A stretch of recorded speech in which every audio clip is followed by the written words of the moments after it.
This meeting is called to order. We will begin with a moment of prayer or reflection.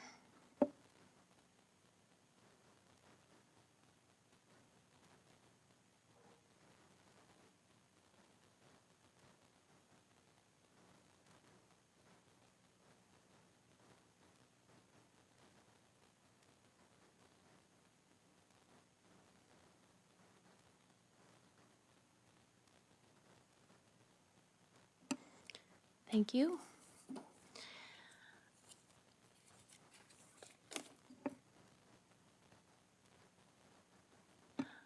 All right, we'll begin with adoption of the agenda. Are there any additions? Seeing none, we will vote on that.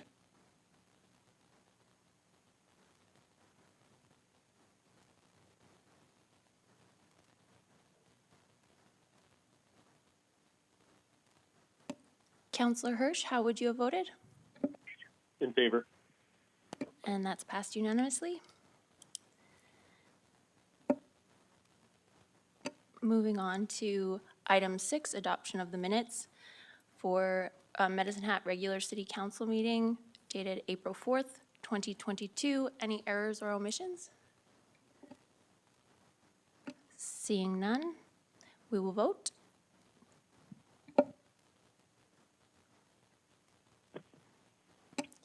Councillor Hirsch, how do you vote? In favor. And it's passed unanimously. All right, moving on to item 7.1. We have a presentation from Acting Corporate Service Managing Director Lola Barda, and she's going to be presenting on bylaw number 4701, the 2022 property tax bylaw. You have the floor, Lola. Welcome. Thank you, and good evening, Your Worship and members of Council.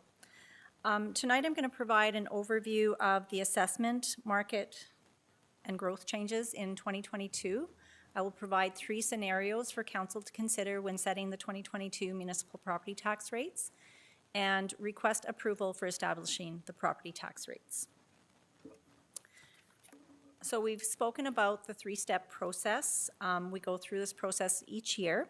We are at the final step in the process, so we're utilizing the taxation framework to set the tax rates. Before we get into some details here, I just want to touch on a few things on this slide. Oftentimes we're asked, where do my property tax dollars go? So this chart gives you a picture of where some of those dollars will go to. Fire and emergency services and police services are a big portion of that chart, as well municipal works and airport, parks and recreation, and community development. So just as a reminder, property taxes are not a fee for service, but a way of distributing the cost for local government services.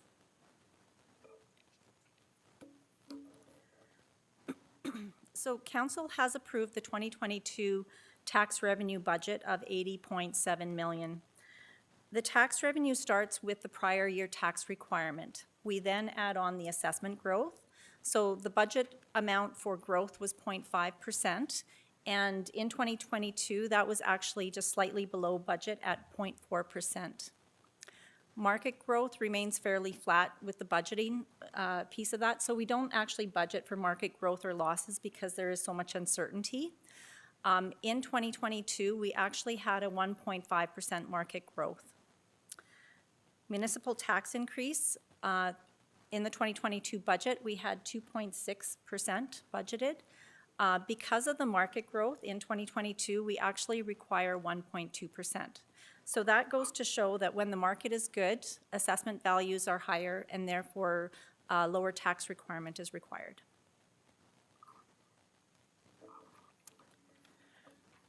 So if we take a look at some of the changes in the physical and market growth for each class. So you'll see single family had a physical growth of 40.5 million, and that was mainly due to new developments, so the Cooley Ridge development. And they also had some market changes, so market valuation increases. So overall, their assessment base increased almost by $250 million. Multifamily also saw an increase in physical growth and market change, and that was mainly due to increase in rental rates and higher sales, and higher sales valuations. Non-residential saw a small increase in physical growth. However, they actually experienced a market loss. The loss is mainly due to the hospitality industry, so the hotels and motels, as well as the retail industry and some larger commercial industrial properties. We do believe that some of the market losses are temporary in nature and are expected to recover going forward. So if we think about the hospitality industry, motels and hotels, with the COVID restrictions being lifted, we are experiencing more people traveling and utilizing of those facilities. So we do expect that market to rebound. We went through the principles and guidelines last council meeting, so this is just as a reminder. Setting tax rates is really to mitigate the impact through consideration of tax rate changes, tax rate ratios, and property tax increases, decreases for assessment classes. So it's based on our principles of fairness, equity, predictability and stability, comparability, transparency, and visibility. We utilize the guidelines to determine the impact. So when one item changes, what happens? What shifts? How are the other areas or items affected or impacted by that change? So we have provided 3 scenarios for consideration. The first scenario is looking at keeping the tax distribution the same and applying it against new assessment values. So in this scenario, you can see that the multifamily tax ratio reduced from 1.22 to 1.18. Non-residential increased from 2.25 to 2.36. So you can see in this example or scenario, the median tax impact is really on the non-residential properties. In scenario 2, the tax ratio stays the same and applied against the new assessment values. So in this scenario, you can see that the burden is shifted more to the single family and multifamily classes. Scenario 3 is keeping the mill rate, increasing the mill rate equally amongst all the classes of 3.4%. So you can see in this example, multifamily decreased from 1.22 to 1.17, and non-residential increases from 2.25 to 2.32. We are recommending scenario 3. The impact is really shared equally amongst all the classes. So every class does increase, but it is an equal share.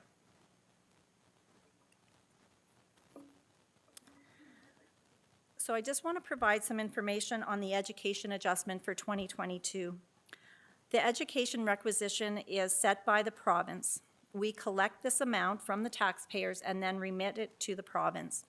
So in 2021, the amount requisitioned by the province was $25.1 million. However, the City of Medicine Hat only collected $24.4. So we did have a shortfall or under collection of $615,000 in 2021. The reason for this under collection is that we used a preliminary amount when setting the 2021 tax rates, and the updated number was not incorporated when we came forward to set the 2021 tax rates. So if we just take a look at the amounts that were requisitioned by the province and compare year over year from 2021 to 2022, you can see that there's an increase of 2.5%. So went from 25.1 million to 25.7 million. If we look at the year-over-year change from what the City of Medicine Hat collected, comparing that to the new 2022 amount, you can see that there's a 5.1% increase. In 2022, we will also collect for the shortfall and remit that to the province. So as per the MGA, we can collect for the previous year's shortfall. And so when you take a look at the entire amount, there is going to be a significant increase in the education requisition for 2022.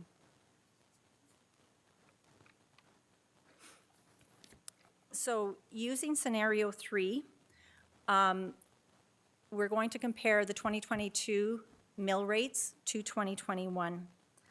And so you can see in the single family, there isn't a big shift in the mill rate for municipal. There's about 0.1%. Part of this reason is because the single family taxpayers saw an increase in their assessment valuations. So overall, the mill rate for that class will increase 0.8%. Multifamily also saw an increase in their assessment of 7.7%. So overall, they will see a reduction of 2.6%. And non-residential median assessment did not see a change from the prior year. So that remained fairly flat. And so they will see an overall increase of 4.9% in their mill rate.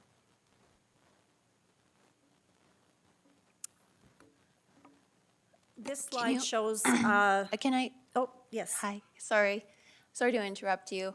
Just for absolute clarity, because I know I often got confused about, so it's a 3.5% increase for everybody, but then the mill rate is different for different classes because to keep that 3.5, you actually have to move it up and down.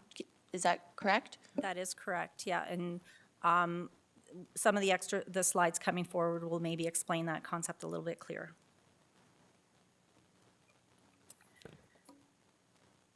So this next slide shows the 2021 single-family and non-residential tax rates comparable to other comparable municipalities. It also shows, and we're comparing 2021 here because we don't have the information for 2022 yet. So it also shows the non-residential tax ratios. So it's showing the 2020 rate as well as the 2021. So the last two columns in this chart here. And so you can see that almost all the municipalities from 2020 to 2021 saw an increase in their non-residential tax ratio. Also included in this slide is we've highlighted the municipalities that charge a machinery and equipment tax rate. So that's Wood Buffalo, Strathcona County, and Grand Prairie. And you can see where Medicine Hat is sitting compared to those other municipalities. I do want to highlight that, you know, it's really difficult to compare where Medicine Hat sits with any of the other municipalities. There are a number of factors that need to take into account, and municipalities do this when they're setting their tax rates. So part of it is, do they collect a machinery and equipment tax rate?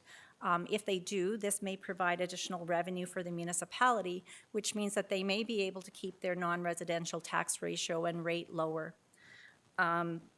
What is their tax distribution between other classes? Is it a bedroom community that relies mostly on residential tax revenue? And do their councils have a specific strategy that they're trying to meet or achieve? So those will all play or take into consideration when they are setting their non-residential tax ratios.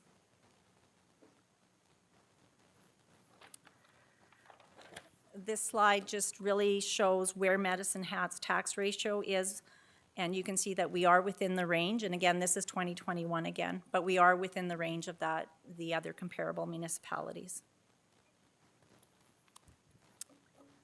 Okay, so using scenario 3, this chart looks at what the impact is for a residential median house. And so hopefully this slide will provide some further clarification on where that 3.4% increase comes into play here. So you can see that the assessment value for residentials increased 3.3% from 2021 to 2022. So from 280,000 to 289. The municipal increase is 3.4%. And then you add on the Education and Cypress View Foundation changes in property taxes. So overall, a median residential customer would see an increase of $107, or an overall 4% increase. Just to also mention on this slide, last year we did have a one-time neutralization credit This was a one-time adjustment that was used to maintain 0% tax rate increases in 2021. That's not included in the 2021 numbers, but we did show it on the slide after the final tax amount.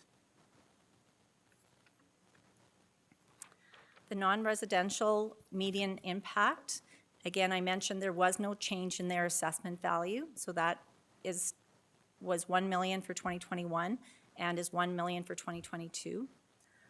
So the municipal increase is 3.4%, and then the adjustments with the education and Cypress View for an overall final tax amount of $929 change, or 4.9%.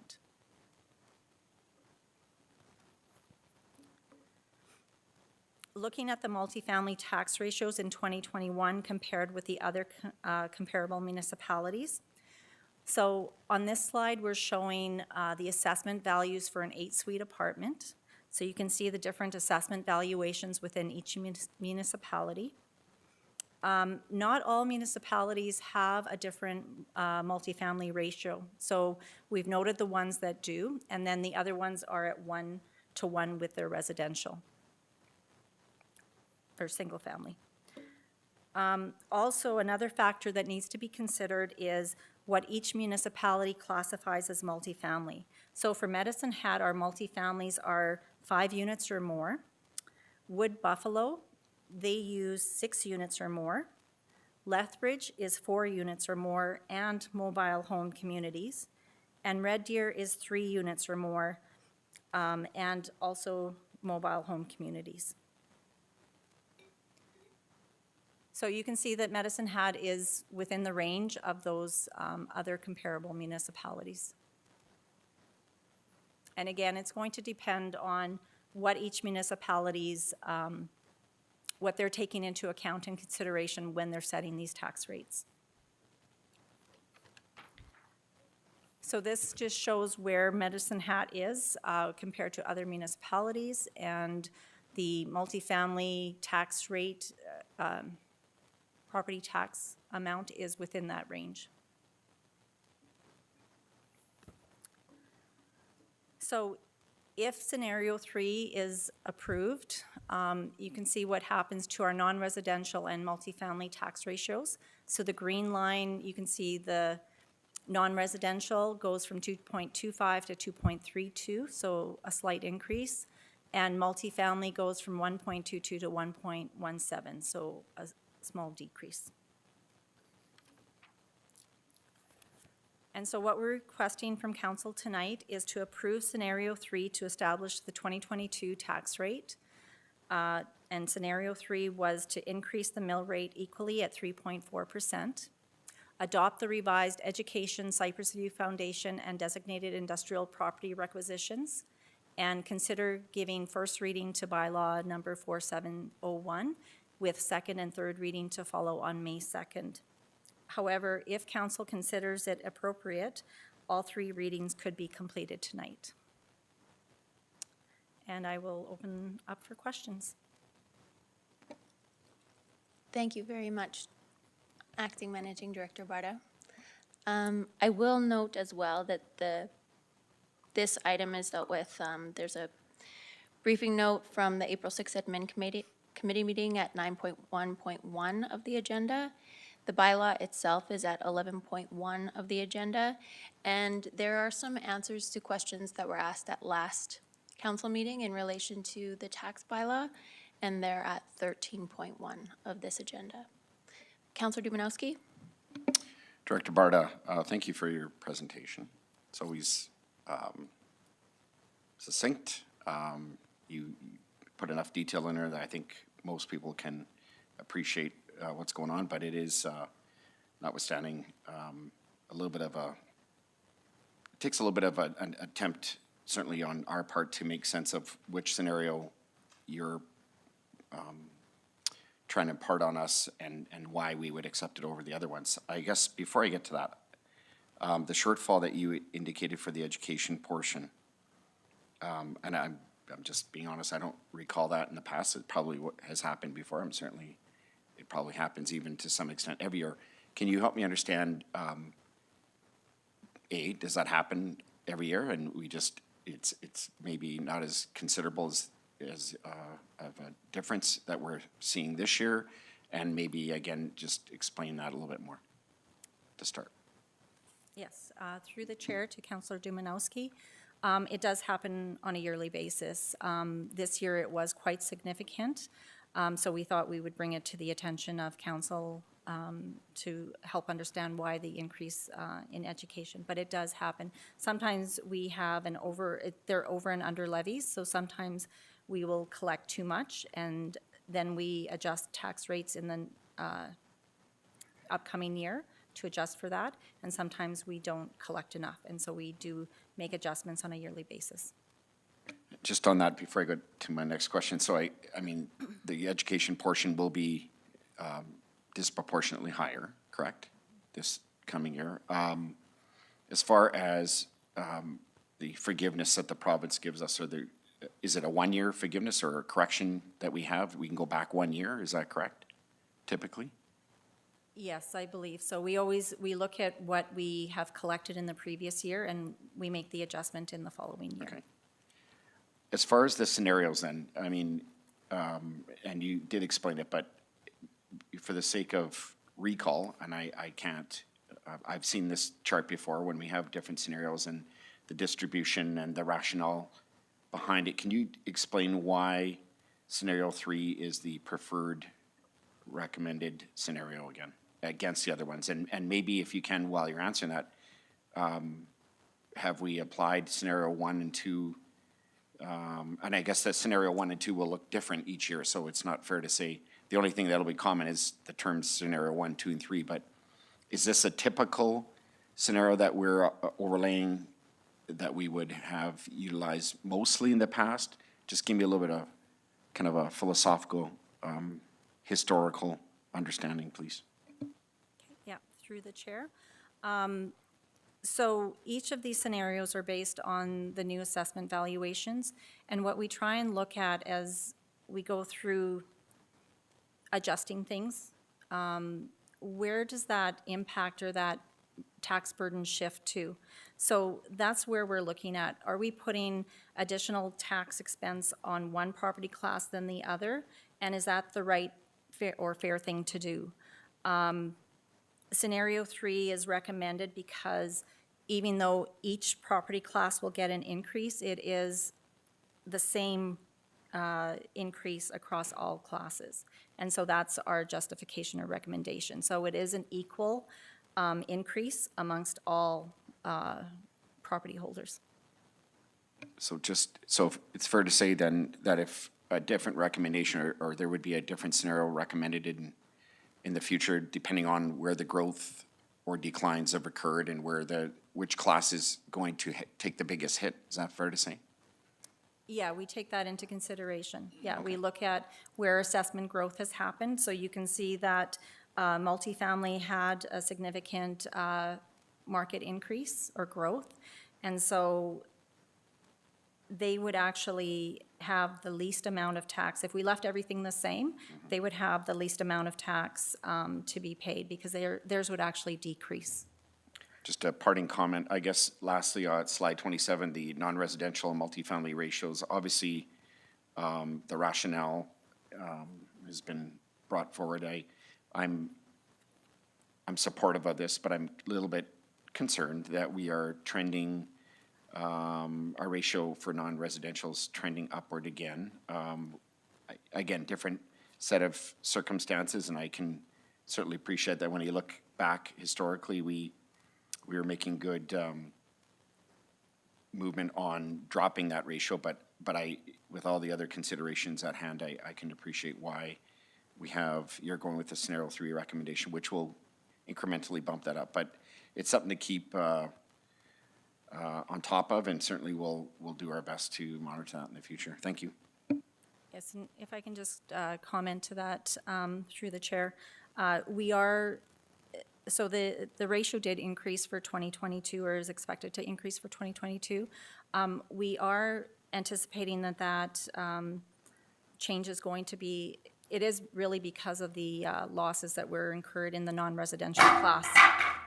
And so we are expecting that that loss is going to be temporary, and so this ratio should come down in future years.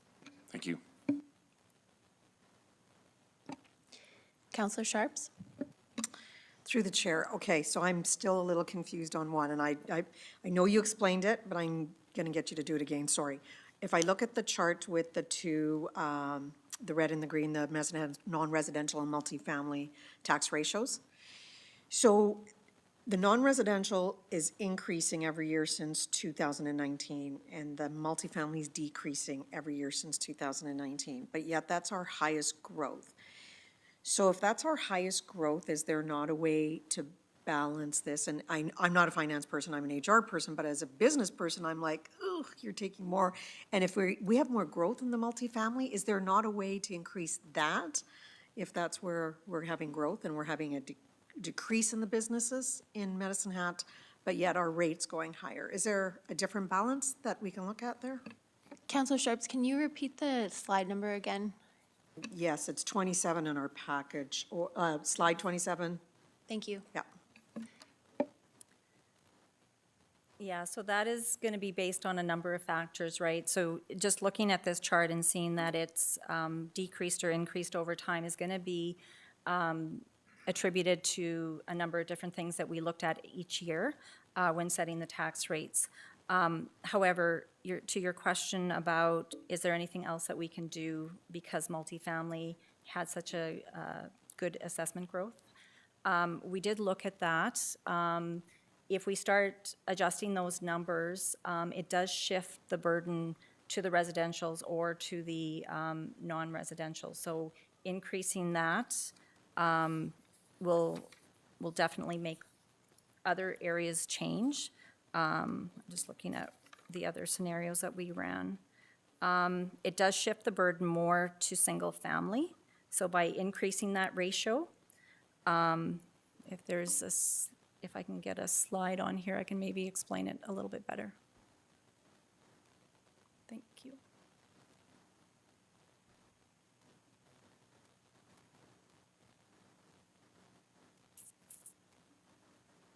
So we did look at an example where we increased multifamily to 1.2. So you can see it does reduce the non-residential, but it does shift more to the single family. So every time we do the adjustment, it does shift the burden to one property class from another. And so you can see that doing that puts a significant increase in multifamily. So what we were proposing in scenario 3, just gonna flip back here, I think was only like a 259 for multifamily, and in this scenario, they would have an increase of 556. Residential or single family, 64, and that would increase it to 81. And so non-residential would see the benefit in this case of 290. And so the reason why we're suggesting scenario 3 is that it does provide that distribution equally amongst all the property classes. Thank you. I do appreciate, I have to admit, I do find this slightly confusing, because in my mind, I should be able to just take from Paul to give to Peter and call it a day, right? Like, that's the way my mind works. So I get a little confused, and I then, just from a business owner point of view, I'm concerned that we're ranking like 14 out of 19 in the city, or like in the province for our rate. So I just get concerned because I want to see our business development grow, and I just get a little concerned. So, but that was my question. I know you answered it. It's still being processed up here, so you might get more questions. Sorry. Counselor McGrogan? Through the chair, thank you. Thank you for the presentation, Director Barta. Just a couple, I guess, questions, and they're quite minor, but I think I learned this from Councillor Dubinowski. If you're not clear on something, you just say, just for the sake of the public. Could you maybe just point out a couple of the pros and cons related to why we have or don't have a machine and equipment tax? And I understand the impact, but what would be, I guess, maybe the big, I know what the advantage would be, but what would be the big disadvantage to that, if I may? So having a machinery and equipment tax would put additional pressure on businesses to pay additional taxes. So that would be in addition to what they're currently being taxed at. So that would be a disadvantage for businesses. Okay, thank you. That's, I think I kind of get that. Now, the other one is around multifamily, and you showed other communities and what they would define as a multifamily dwelling, and it's different. And I'm wondering, you might not know why we would come up with it, or maybe you do, and if you could explain it. I don't have the history behind that, but really council can change that if they desire. So ours is at 5 units or more. However, we could change that to include any 3 units or more and include mobile home parks. So- Thank you. I was just wondering if there was a set format or some No, that was ratio something that was decided Thank you. way back when, yeah. Counselor Hirsch, would you like to get on the speakers list? Nope, just listening, thanks. Counselor Robbins? Thank you, and through the chair. Just 2 questions. One, multifamily, that includes apartment buildings for rental. Does that also include condominiums where they have individual owners? Yeah, through the chair to Councillor Robbins, no, it does not. So our condo units are taxed at the residential rate or single-family rate. Single family, okay. And my other question was about the 2021 municipal rate neutralization credit that you've included at slide 13, I think, and maybe 14 as well. And I just wonder if you could tell us a little bit more about that. I think, I shouldn't guess what you're doing, but you're trying to give us the picture when we look at a bill, why it looks different than last year. So we see the education amount is going up. That's sort of out of our control. We know Cypress View is not money coming to the city, it's going to Cypress View Foundation. But if you could just tell us a little bit about why you've included that amount. Is it applied for last year, not this year, as I understand? Yes, through the chair. So that amount was a one-time credit that council approved in order to keep the 2021 tax rates increase at 0%. And so I'm including it on this slide. It was included as part of the final total, but if we're comparing what's happening in 2022 to 2021, I did not want to skew the numbers by having that credit included in there, and then seeing this larger increase that property holders may see in 2022. Can I just add one thing? So just so I understand, so the tax, let's say this is my house, and in 2021 it was worth $280,000. I would have paid $2,648 tax, except I received the neutralization credit, so I would have paid $2,628. Correct, And that's not happening to me this year. correct. Okay, thank you very much.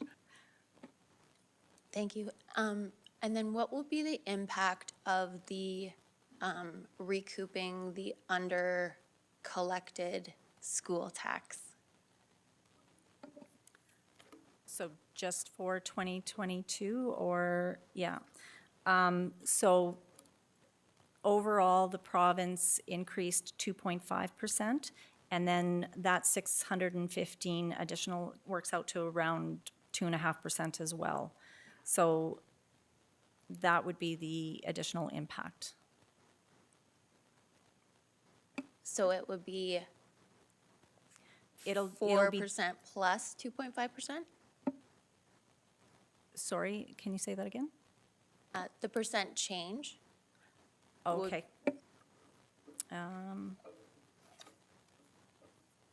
So the percent change on just the mill rate is 2.6%.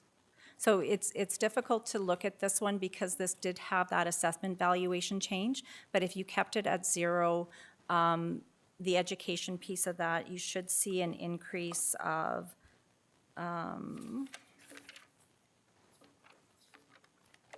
probably closer to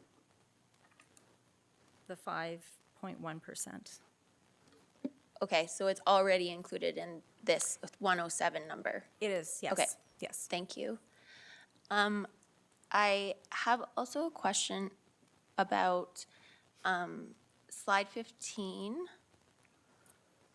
It's the multifamily tax ratios comparable municipalities. So it looks like there's various places with the multifamily subclass. For the rest of them, so that would include Lethbridge. And so while Lethbridge has a lower ratio, their municipal taxes are actually looking like they're higher, and a higher mill rate. So I guess the ratio is not the only thing we need to look at. That's my first question. And then secondly, it's, when it says 1, like Grand Prairie is 1, but that's because they don't have the multifamily subclass. So those aren't really relevant for the inclusion in the ratio analysis. Yes, yeah, so that's correct. Where you see the 1, they don't have a separate subclass or ratio, so it would not impact the tax ratio, but you can see that their municipal rate is actually quite a bit higher. For instance, for St. Albert and Grand Prairie than what Medicine Hat is at. So even though Medicine Hat has a 1.22 ratio, our 2021 mill rate is 8.3. And then to your, sorry, what was your first question? Well, just Lethbridge has, the ratio isn't necessarily going to tell us how much businesses are paying in taxes compared to here. That, and I guess Councillor Sharps has her name on the speaker's list, so I'm gonna ask you a question, which is, I wasn't sure what you meant when you said I think you said we're number 14 out of 17 or something like that. So if you could point me to that. Yes, so I can forward you that information. It's that information we all receive from the chamber. Yeah, so Yeah. I guess I'm wondering if that's apples to apples. So I didn't get the sense that it was, but I think it's in the same fruit basket from a business point of view. We may not go apples to apples, but we go, okay, so where's the best place for me to do business? Should I go to Cochrane? Should I come to Medicine Hat? So, so it is something we decide as business owners, where's the most reasonable place for us to do business, where's the most cost-effective place, and so that's what we look at, right? Councillor Sharps? I have another question through the chair, and you may not know the answer, but, so we have a lot of funding right now for incentives, rather, for like downtown with infills, and not infills, but commercial/residential. How does that work in terms of, does it fall under the non-residential? So if I have mixed use on my property right now. So if I put in a residence, does that become residential or does it become non-residential? I believe that would have to, sorry, through the chair, that would have to be through the planning, zoning thing. But if you had, for instance, residential and commercial, you would be taxed partly at a residential rate and partly at a non-residential rate, depending on the square footage that it covers. So it's worth doing these incentives, is what I'm hearing to you. Yeah, if the incentives are for like business properties or, yeah. If the incentive is based on property tax reductions, then, yeah, it would probably be worthwhile.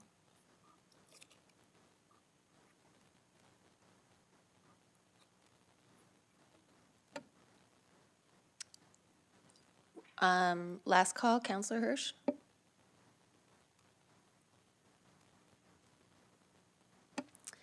Okay, seeing no further questions, thank you very much for your presentation. Thank you. Your worship, I'll move that presentation for reception.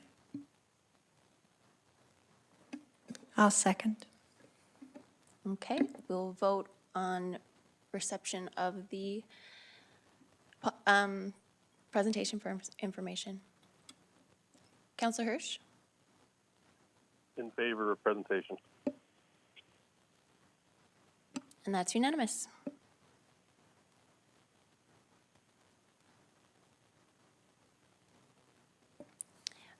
Moving on to item 7.2, the 2021 financial statements.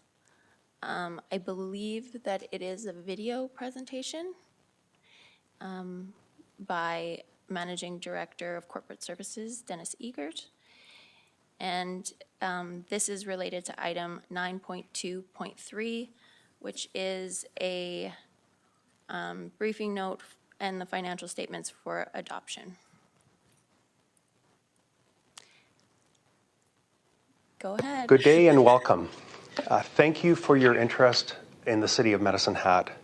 It's my privilege to present the CFO report for the year 2021, and this will be in conjunction with the annual report as prepared by KPMG. The intent of the CFO report is actually quite straightforward. It's to have a communication with the community and with council to highlight our financial story for 2021 and provide an outlook into 2022 and beyond. Also, this report is given in the spirit of transparency to council and to other interested stakeholders. There are some challenges going into 2023, which will require some work by council, administration, and the community. But I am sure and confident that we can move forward together. And it's not all doom and gloom. There's some very good news in 2021 as to our performance and how we responded during the pandemic. The 5 areas we intend to cover today include the current environment, our corporate strategy that we focused on in 2021, the annual performance, our financial health check in terms of how we would rate or compare our financial health, and then some concluding comments. So let's start with the external environment. We are faced with some significant external factors that we are responding to. And it's also impacting not only City of Medicine Hat, but other municipalities and businesses in the city. There's 4 significant areas that I wish to highlight in the next few slides. Number 1 is a reduced Government of Alberta contributions. Number 2, market volatility. Number 3, inflation and cost pressures. And number 4, what will a post-COVID world look like? So let's explore each of those. The first one, reduced Government of Alberta contributions. The Alberta government delivered its budget in February, and although they're targeting an operating surplus of $500 million due to high oil prices, they still have a very high debt level that they're expecting of about $94 billion. Further, and probably more importantly for the City of Medicine Hat, we are being impacted through their fiscal plan with reduced contributions and significantly a change in the major grant program called the Municipal Sustainability Initiative. This is a grant program we use to fund a lot of our infrastructure as it becomes up for renewal. We expect overall funding for the province to be reduced by approximately 25% from historic levels, and the allocation formula of how it will specifically impact is still being developed and will be informed in due course. This change will take place in 2024. Market volatility. The volatility index is one measure of the volatility in the public markets. And the chart on the right-hand side does highlight the highs and the lows over the last few months of the volatility. Our portfolio investment is designed to withstand market volatility. It's pursuant to a council-approved investment policy with some strong principles, and it's designed to ensure a well-diversified mix of assets with a long-term view. Inflation is another area that everyone is seeing. The impact of cost of goods and services to the end of February have increased year over year by 5.5%. That is a big number. The Bank of Canada is looking at trying to control inflation in Canada. Their target, of course, is a 2% inflation with a range between 1 and 3. They've responded with increases in key lending rates. That was on March the 2nd. That was the first of, we expect, many increases to come. Inflation, we believe, is expected to be higher in the near term. Our response to inflation are multifaceted. When you look at the municipal expenditures of approximately $125 million, any cost increase to this will require an offsetting revenue to fund that. What are we doing? We're looking at revenue increases related to tax, fees, and charges that are tied to inflation. We have fixed interest rate on loans. Our current average fixed income rate is just over 3%, which we believe hedges us against future Bank of Canada key rate increases. We have a well-diversified investment portfolio that allows classes of assets to be less sensitive to inflation. And lastly, what I want to highlight is that we're looking at other forms of revenue sources and specifically grant revenue. We've hired a new grant revenue specialist that is dedicated to be looking at these type of opportunities. The post-COVID world will be interesting to see how this plays out. There is no playbook for a worldwide pandemic. We don't know what consumer behavior will look like as we emerge out of COVID. And we know that all levels of government are dealing with record deficits and record debt that will impact the City of Medicine Hat. The uncertainty, of course, is where will residents and consumers spend their time and spend their money. Also, employees are making career choices during this time with things such as a mid-career sabbatical, relocation to other employers, or early retirements. Every uncertainty provides opportunities, and I'm confident that the city will be positive and look for opportunities as we emerge out of this pandemic. Our corporate strategy has really taken two significant focuses during 2021.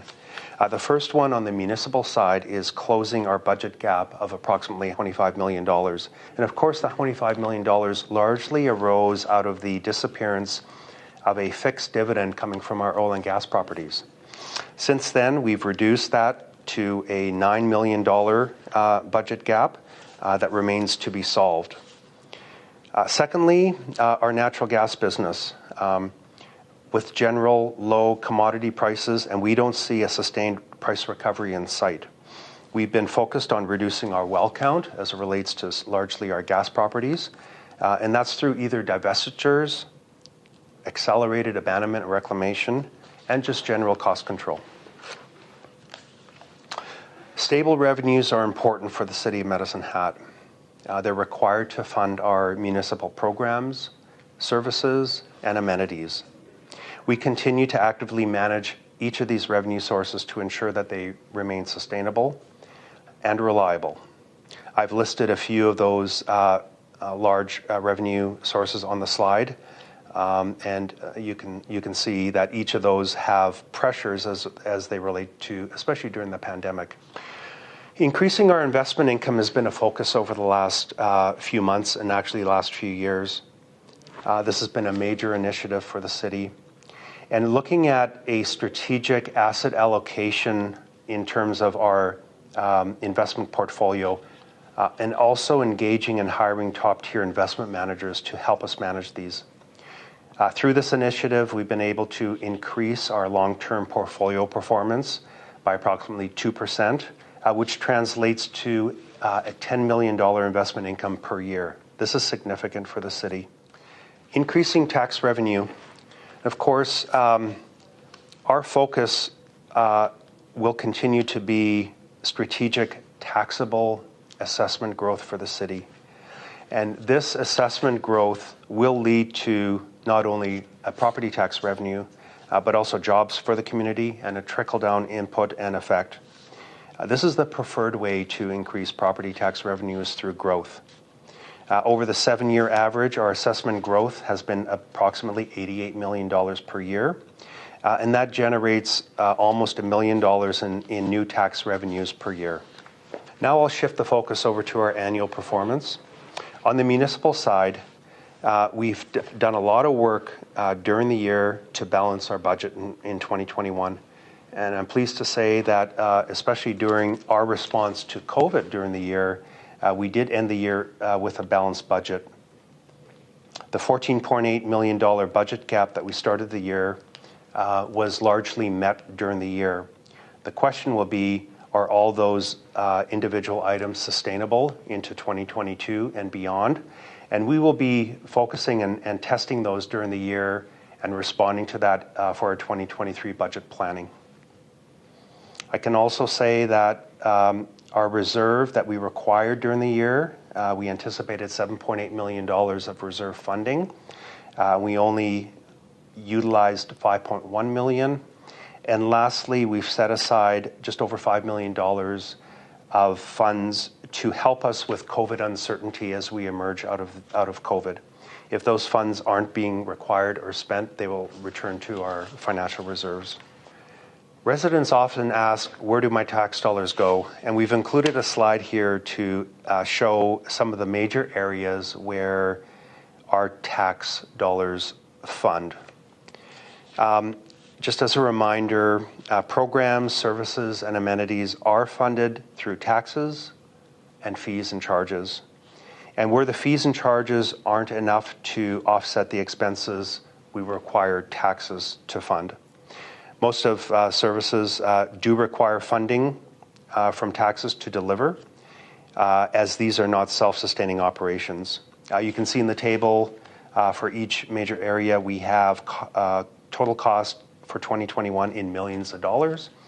And then the last column on the right shows what that would look like for each resident of City of Medicine Hat in terms of dollars.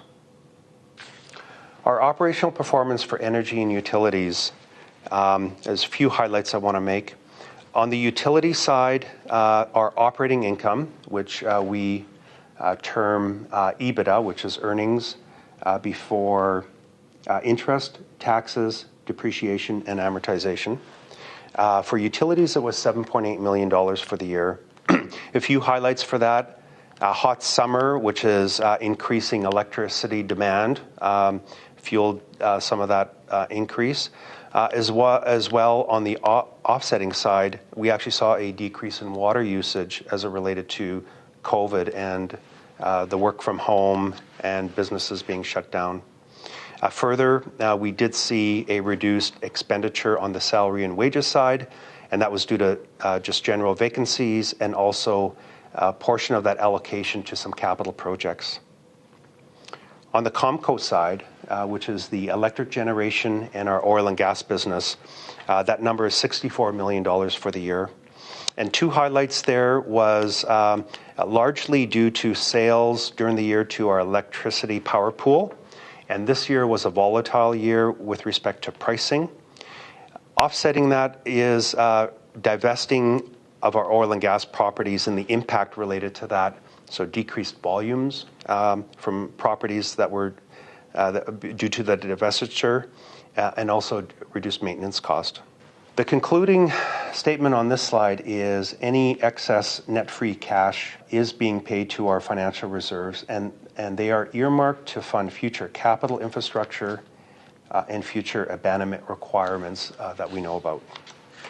Just a few comments on the electric generation business.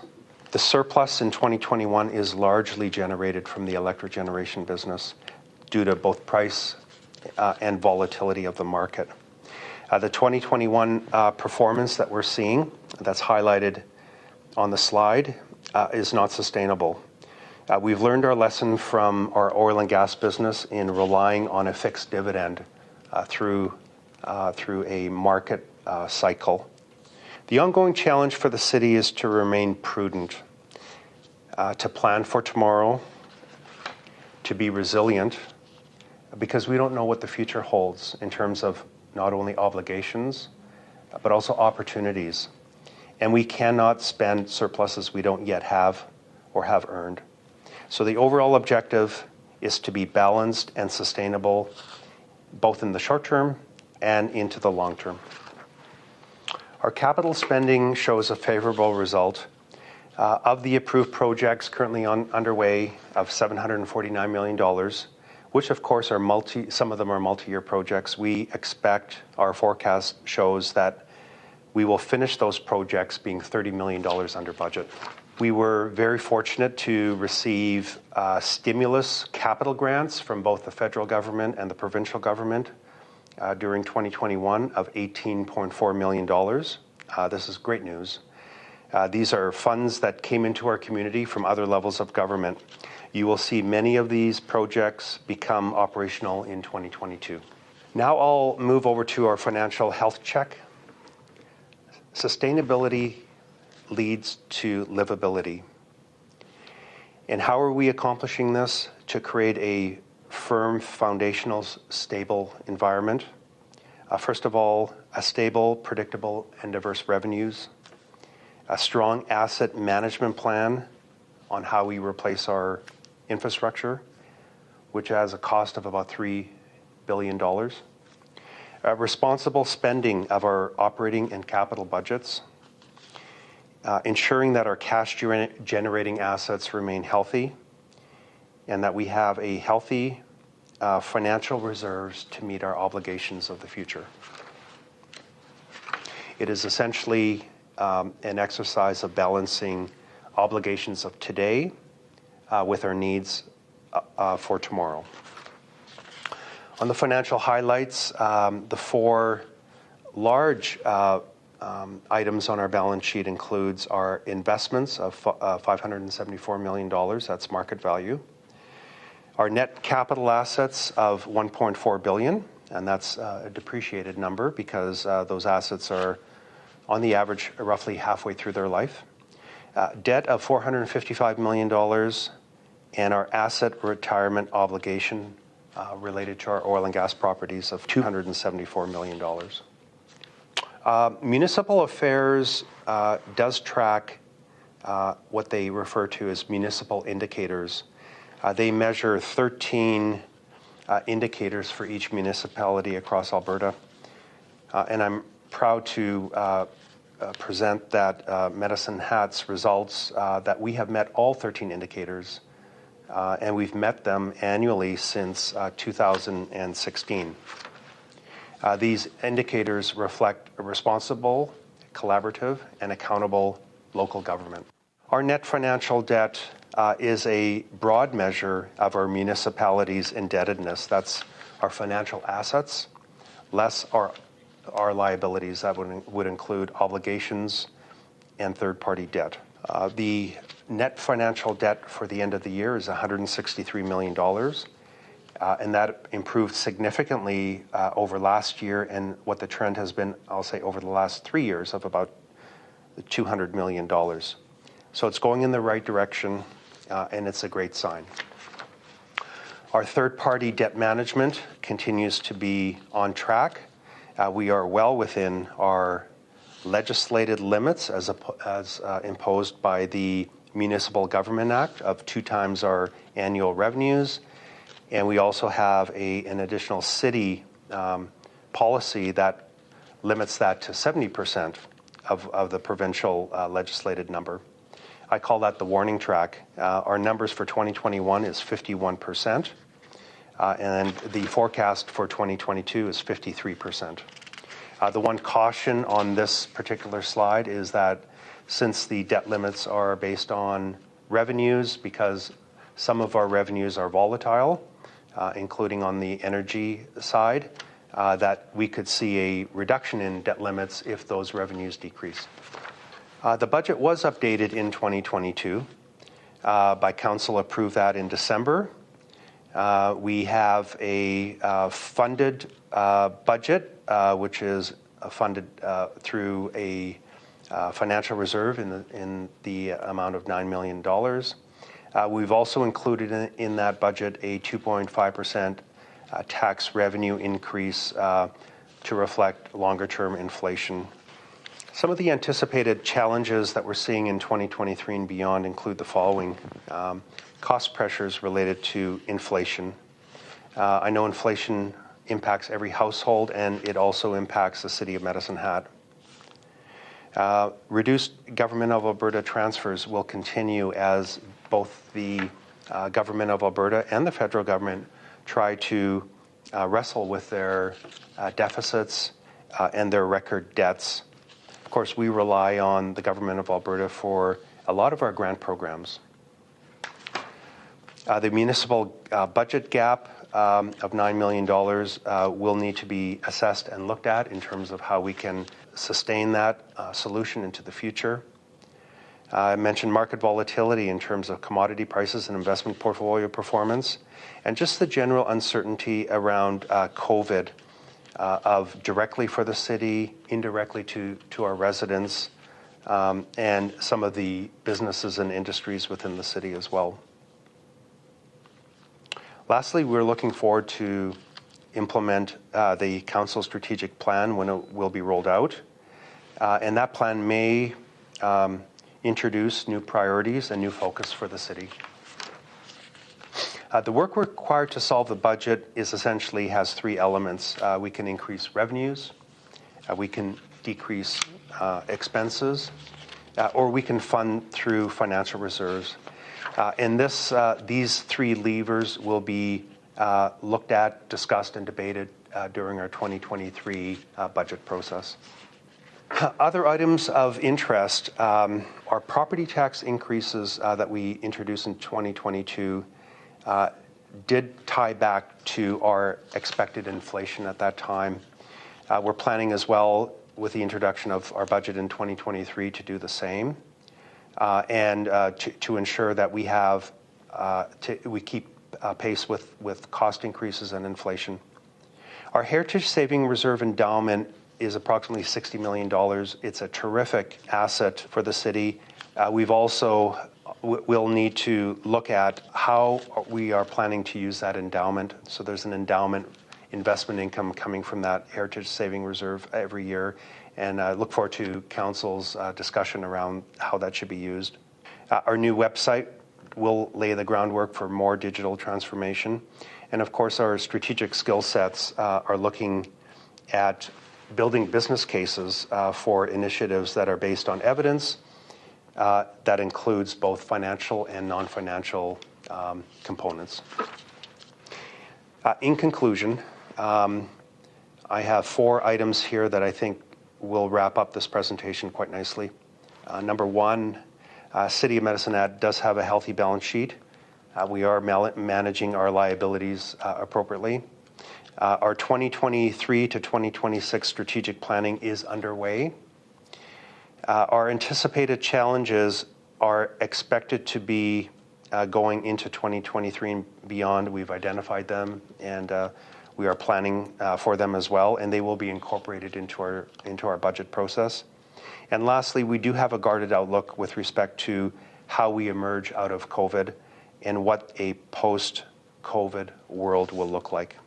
So in conclusion, I want to thank you for your interest in the City of Medicine Hat. We are always available to discuss any of these items further with you, with any interested stakeholders. So thank you.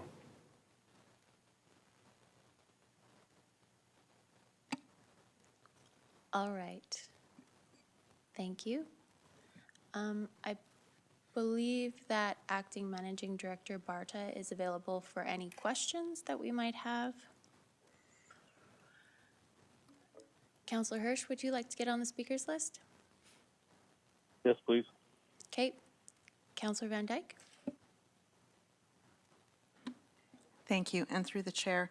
I had a question from, in the agenda package, it's page 288, the asset retirement obligation. So from other documents in the agenda package, I understand that inflation and other things have increased that figure from what we have seen previously.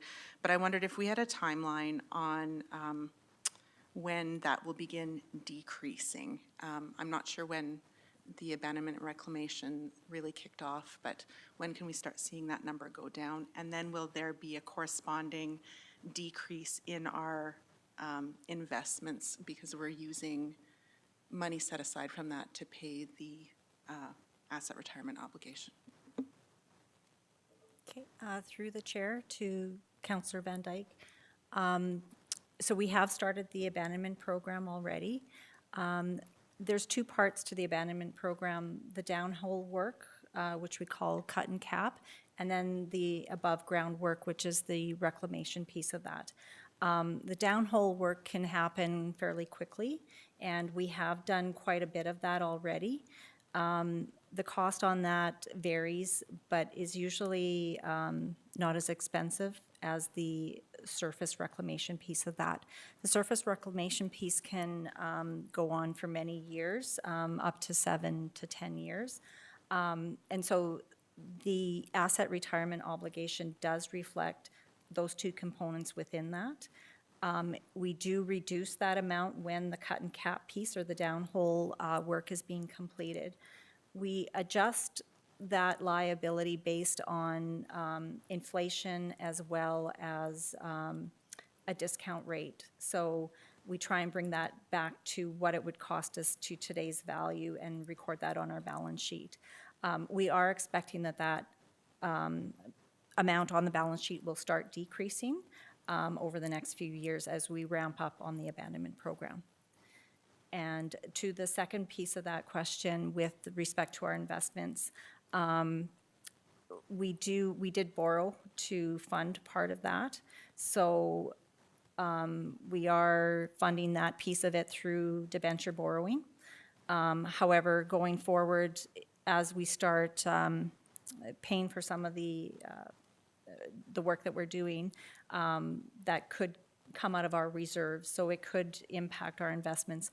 We're really looking at trying to stabilize, making sure that we have enough funding in our investments where we're earning interest and then applying that interest to offset some of the costs that are coming from the abandonment program, as well as increasing our reserves to ensure that we have sufficient funding in our reserves to help pay for that. Sorry, one more question. And this is about our debt and lending rates. So the government of Alberta has recently increased their lending rates to municipalities, and I wondered what the impact of that will be on, if we have any significant loans from them, and if that will impact our balance sheet. Yes, through the chair. So we are aware that the amount that we're borrowing through, I guess, Alberta Treasury Board now, has increased. So the lending rates have increased. We are always continuing to look at how much debt we're utilizing when we're borrowing, as opposed to what we can finance through our reserves. Just to provide some context to that, we did do a borrowing late in December, and we did take advantage of the lower interest rates. But going forward, we will be monitoring that to make sure that it makes sense to be borrowing at a higher rate, or should we be utilizing our reserves rather than borrow. So we still want to maintain that debt level and making sure that we are within the city policy as well as the MGA limit. Go ahead. Through the chair, just wanted to comment on the abandonment issue, excuse me, because the last time I sat around this table, I believe we had something in the order of magnitude of 400 million plus of unfunded abandonment liabilities. So this is significant improvement on where we have been. A lot of work has been done to manage this liability, and it's now something we've got our arms around. Councillor Hirsch? Well, thanks, Your Worship. I'm pretty happy with the progress of what I see in front of us now. I mean, ultimately, if you think about it, City of Medicine Hat a couple of years ago, as Acting CEO Heglin just indicated, there was some really big numbers. So I'm really, really pleased with the progress we're making. Think about it from a medical issue, is that we were bleeding heavily, and the city needed to basically stop the bleeding.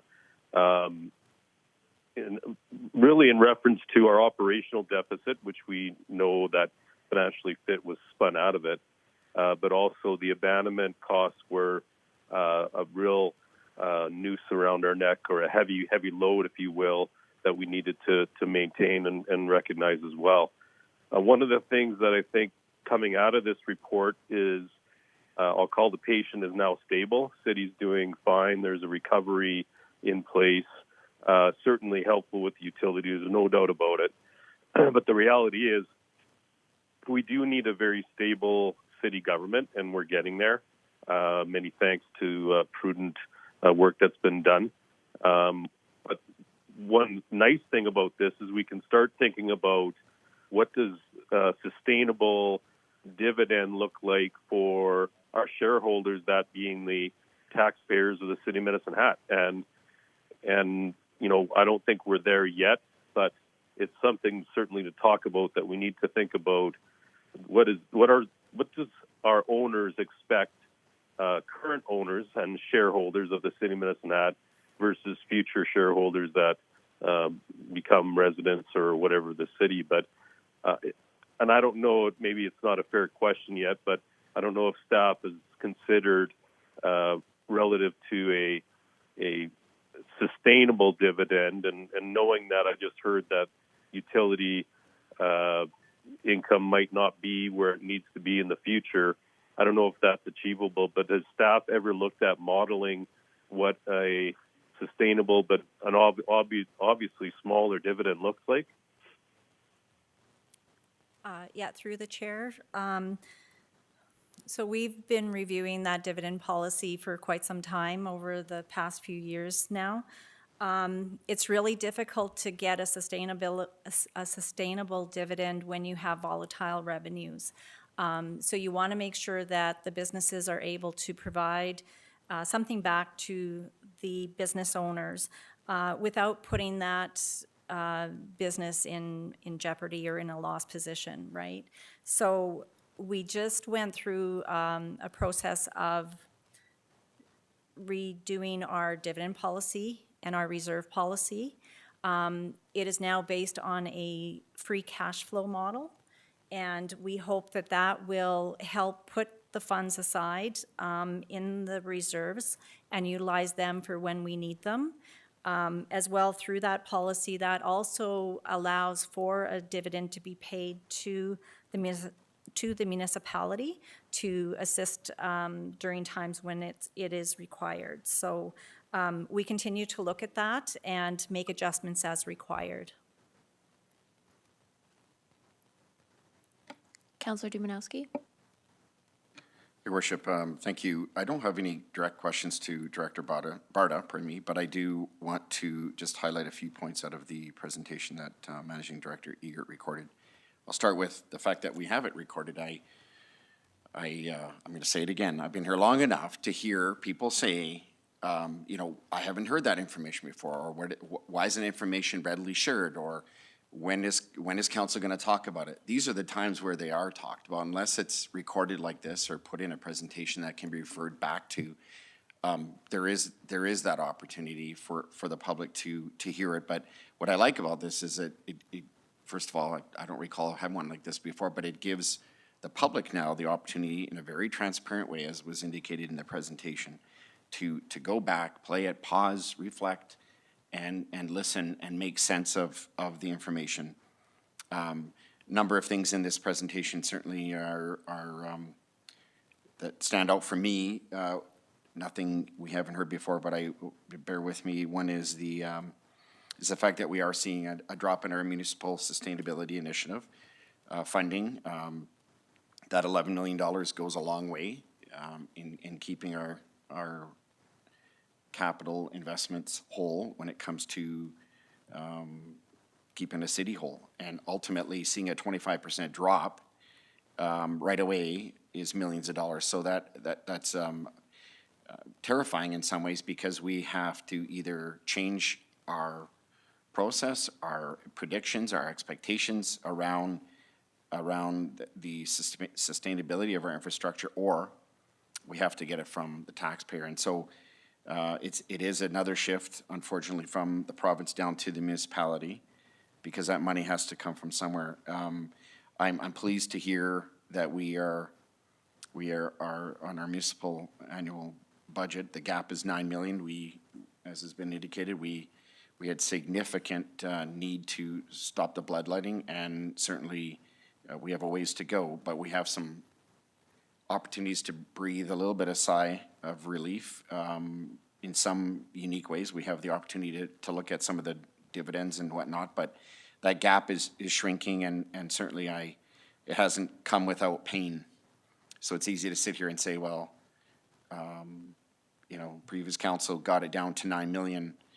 It came with pain and discomfort, but certainly it was a necessary process to get us where we are today, and we have the opportunity to reflect now and maybe make some changes and revert back where we've maybe cut too deeply in other areas like that. So something to keep abreast of. But the other one is the electric generation business. Again, we see that chart where we have really nice dividends coming back there, but as has been indicated and demonstrated on the chart, the 2021 peak, the danger is to start going back to old habits, or I don't even say old habits, but the historical habits of every municipality, if not every province and country, to when things were really good and there was predictable funding,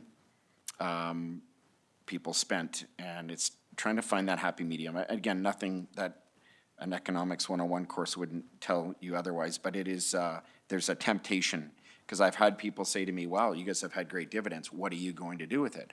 How are we going to reap the rewards of that? And certainly we need to find creative ways to do that, but at the same time not put ourselves in a position of spending carelessly or otherwise, and then having to look back again and say we did it again. So let's be mindful of that.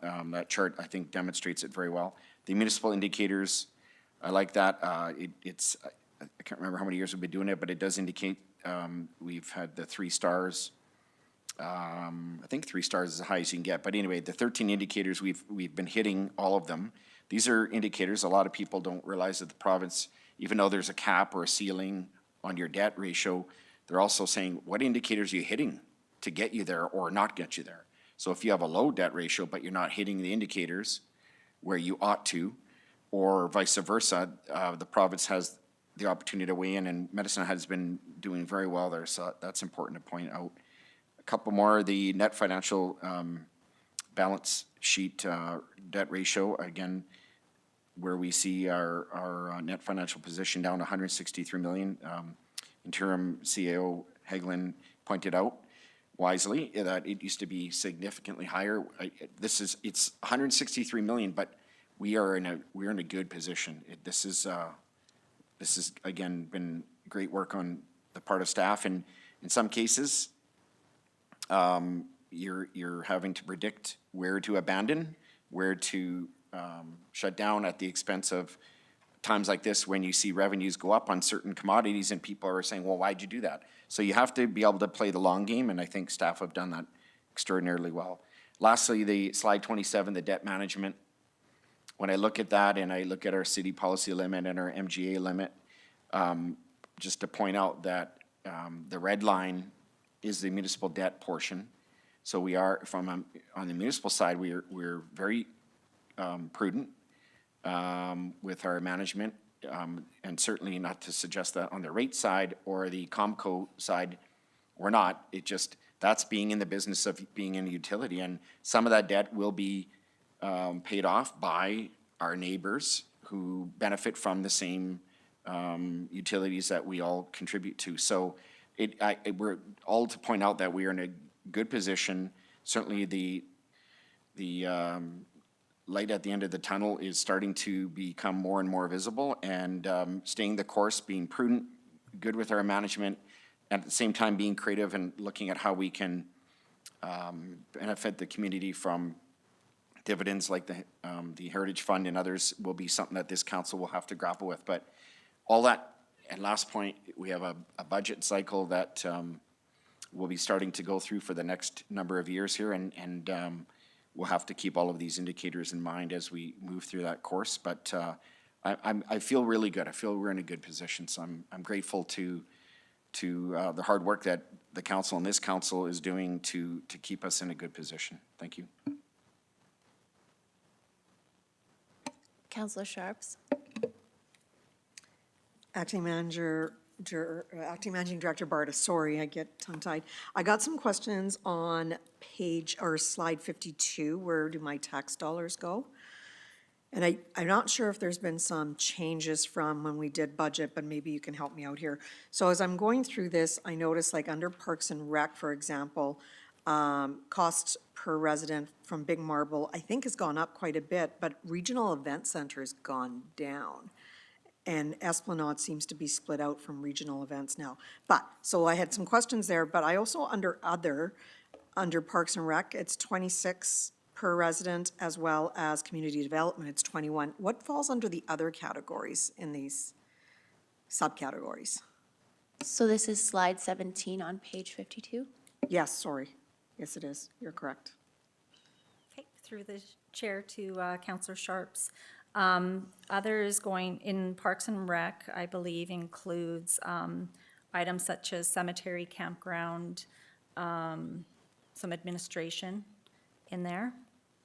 Under community development, that would include, I believe it's mainly administration in there.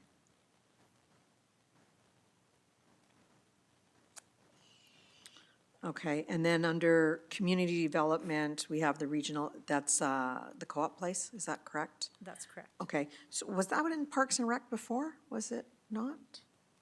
Yeah, I believe it was under Parks and Recs, and just with the reorg, it was moved under community development. Okay, so is that why if I recall correctly, that's a substantial savings as well? So has that just been realigned? I believe it's because of the way that we've changed the operating of that facility to reflect that change. Okay, because it looks like the Esplanade went up and the Regional Events Center went down substantially. Does that sound right? Through the chair, are you comparing this, so these are the 2021 Yeah. amounts, and I'm not sure which one you're comparing to. Yeah, so when we did budgets in January, I was sure that these were under Parks and Rec and not under community development. When we were working for the 2022 budget? Mm-hmm. No, they would have been changed over, Okay. but But substantially lower numbers. yeah, I don't recall, sorry. They could very Interim well City be. Manager Hegland, do you want to refer that to Managing Director Mastel? Yeah, either Mastel or through the chair. 2021 was a very unusual year. We didn't exactly have the programming and the events and the patrons of any of these places. So the budget for 22 would be quite different than the actual from 21. Oh, no, agreed. I do agree. I'm just wondering why the cost went down based on 2021. So this isn't a forecast for 2022, correct?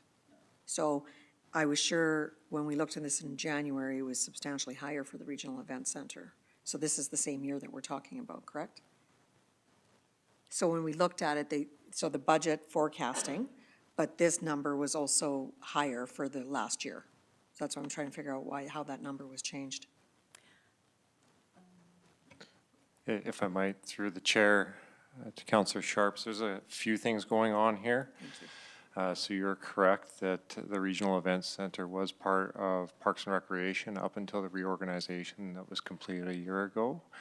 What's happening in the numbers, so these are the actual numbers for 2021, and there are some grant funds that were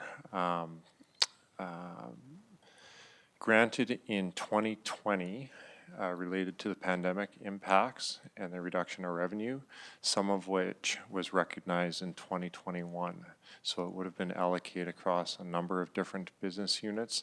The areas of most significant impact across city operations regarding pandemic impact was primarily reduced revenues in the public services area.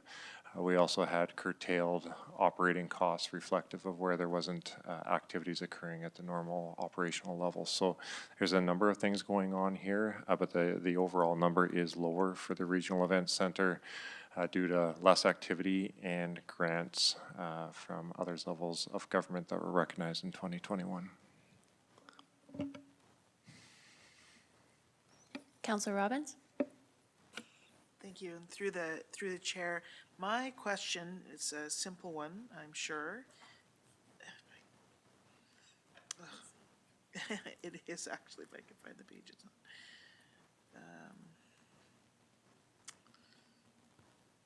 Sorry, it's on page. It was on the capital. Oh, there it is. Capital spending performance page, which in the presentation is slide 20, page 55 of the open council full agenda package. Right, that one. You've got it. Thank you. My question is about the time frame for these numbers, because it's not, I see that this is the update as of December 31st, 2021, but what time period did this capital budget sort of apply to? Through the chair to Councillor Robbins, this would span multiple years, so we do have carryovers in our capital budget.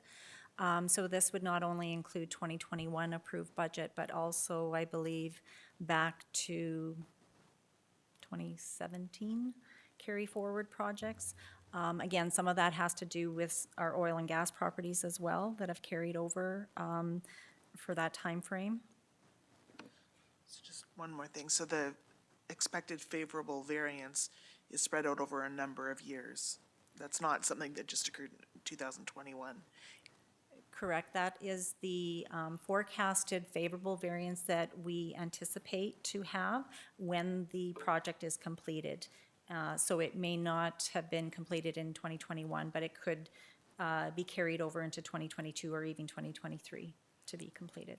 So, and the next CFO report next year will have sort of ongoing capital projects coming in and out. that's correct. And so that final number may change a bit. Correct. Thank you. Thank you. So on slide 24, there's some numbers across the bottom. The net capital assets, what does that include? So that will include the cost of our assets, less our debenture borrowings and our amortization. Okay, so when you say cost of our assets, what we pay to put them in? Yes, correct. And when we depreciate them, Yes. where does that money go? The depreciation. So the depreciation is not a cash item, and so it offsets our total cost of our assets, and it is expensed on our income statement. Okay, so for the $1.4 billion in net capital assets, these are things that we're going to have to replace. I believe Managing Director Egert said they're approximately average half their life. Do we have do we ensure that we have projected out the investments that we're going to have to make to replace those items and make sure that we have cost of replacement going forward? Yes, so through our reserve policy, that is one of the requirements. So we are ensuring that we put enough money aside in our capital reserve in order to fund the upcoming capital replacement programs as well as the upcoming abandonment programs. It's not fully funded, right? So you're going to have reductions out of that capital reserve as well as contributions into the capital reserve. So we're always making sure that we have enough to cover the future requirements that are coming up. So when you say it's not fully funded, what does that mean? We're continually putting money aside to make sure that we have enough going out into the future. So if a new fire station has to be built or a new generation unit, we know that that's not going to be done today or tomorrow, but it may be done in 3 or 4 years. So planning for that and making sure that we are funding it on a year-to-year basis. So making sure that the funds are available if we require a new unit or a new facility or building out into the future. So we are looking and planning for that. So this number would include roads, sewer, electric, everything. Yes, it's entire infrastructure for the city, buildings, equipment, oil and gas assets, all of that. And the asset retirement obligation is just with respect to our oil and gas? Currently it is, yeah. We're just going through a process where we are adopting a new accounting standard, and we are looking at the other retirement obligations that we should be putting in this liability. Do you have any idea what that might cost? Like, I'm thinking the landfill, electric generation stations. Yeah, there would be landfill, even buildings, if we have facilities that have asbestos in them, you know, there would be a requirement to do the cleanup there. So we're just going through the very early stages of identifying what those assets are that we currently have, and then we will come up with a calculation methodology to determine what that liability would be, but I don't have a number at this point. Okay, so my understanding of when you said net capital assets is that we were already making sure we were funding those things, but we don't know what they cost. We have a forecast of what we would expect them to cost into the future. So that's what we're putting, that's what we're looking at when we're trying to determine what does that cash flow look like out into the future. So what are the upcoming spends that we require, and putting that money aside in our capital reserve. Okay, but we don't know what all the assets are or the retirement obligations of all the assets. No, not at this, yeah, like we're, depending on how far we go out, part of our budget process, we will look at developing a 10-year capital plan. And so we will have a vision of what that 10-year capital plan looks like. The intent is that we would look even further down the road to make sure that, you know, 20, 40 years down the road that we know what that looks like. Our asset retirement obligations do go out 50 years, so we do have a picture of what that looks like for our oil and gas assets. So right now, if we say build a new road or put in new infrastructure, we don't do life cycle costing on that through its entire, into the infinity future. So what, life asset costing, meaning that we're looking at what that replacement is into the future. We do look at that because we will put, we know when that road will need to get replaced, and so we do that planning. However, because our budgets don't go out that far, they're not captured in the current 5-year, 4-year plan. So ideally, we'd be looking to go out 20, 25, 30 years. Yes. Okay, thank you. So on slide 26, it says recorded liabilities. So is there unrecorded liabilities? No. Okay, All our liabilities are recorded. okay. Slide 27, it's sort of, and it's difficult to tell because we only have 5 years here, but it does seem like with the debt management, there's a bit of a trend upwards. So would that be consistent if we went back, say, to 2002? Yeah, so through the chair, this will be based on, again, 2 factors. So we do take revenue into account when we're calculating the debt to revenue percentage. So it's going to vary if, you know, we had higher revenues or lower revenues, that could adjust that number. I don't remember what the trend has been like in the past. I could find out for you, though. We have it.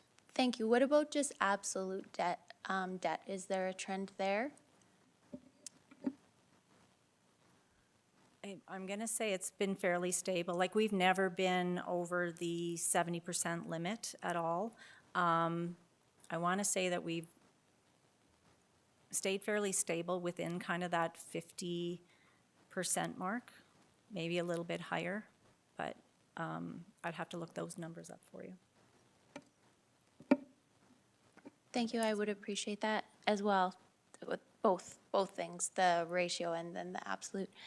When you say that, when Managing Director Egert said that we set aside money for COVID, like a contingency, does that just mean that we took it out of a long-term revenue, the revenue account, and put it into a short-term lower interest account? Tricky, sorry. It's not tricky. I'm just trying to think how to explain this without confusing the issue, because it has to do with our reserves. So what happened is in 2021, we did have some surplus funds. And so we took those surplus funds and moved them into what we call as a controllable variance. And we're holding that, you're talking about that 5.7 million that we're holding?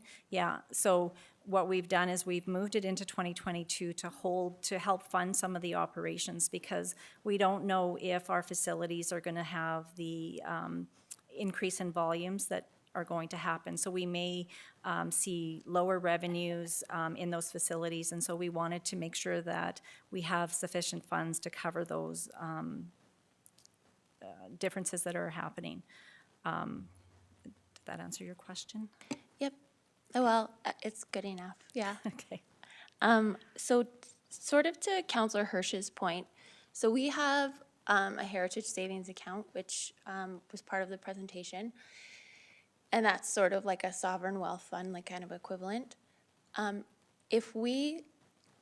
I think one of the goals is to ensure that we have interest coming out of that account that's sufficient to make up any reduction in revenue that we may have in the future owing to volatility or a change in market or, the energy transition, so that future generations have the same benefits that we had having the electric utility.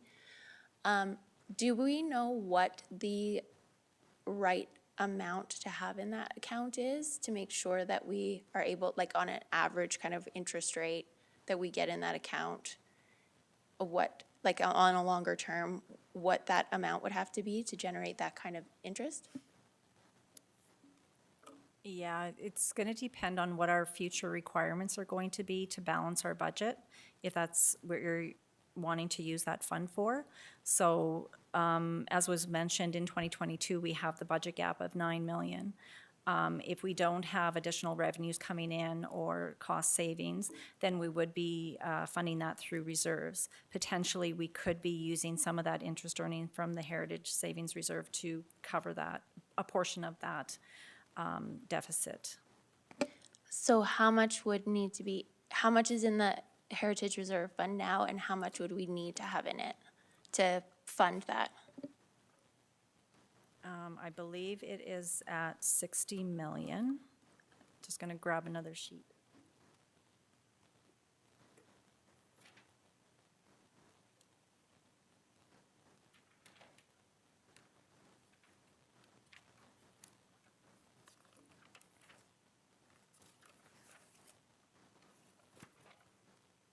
Yeah, so in 2021, the ending balance is 60 million. So we had interest calculated 7.5 million went in as interest earnings in 2021.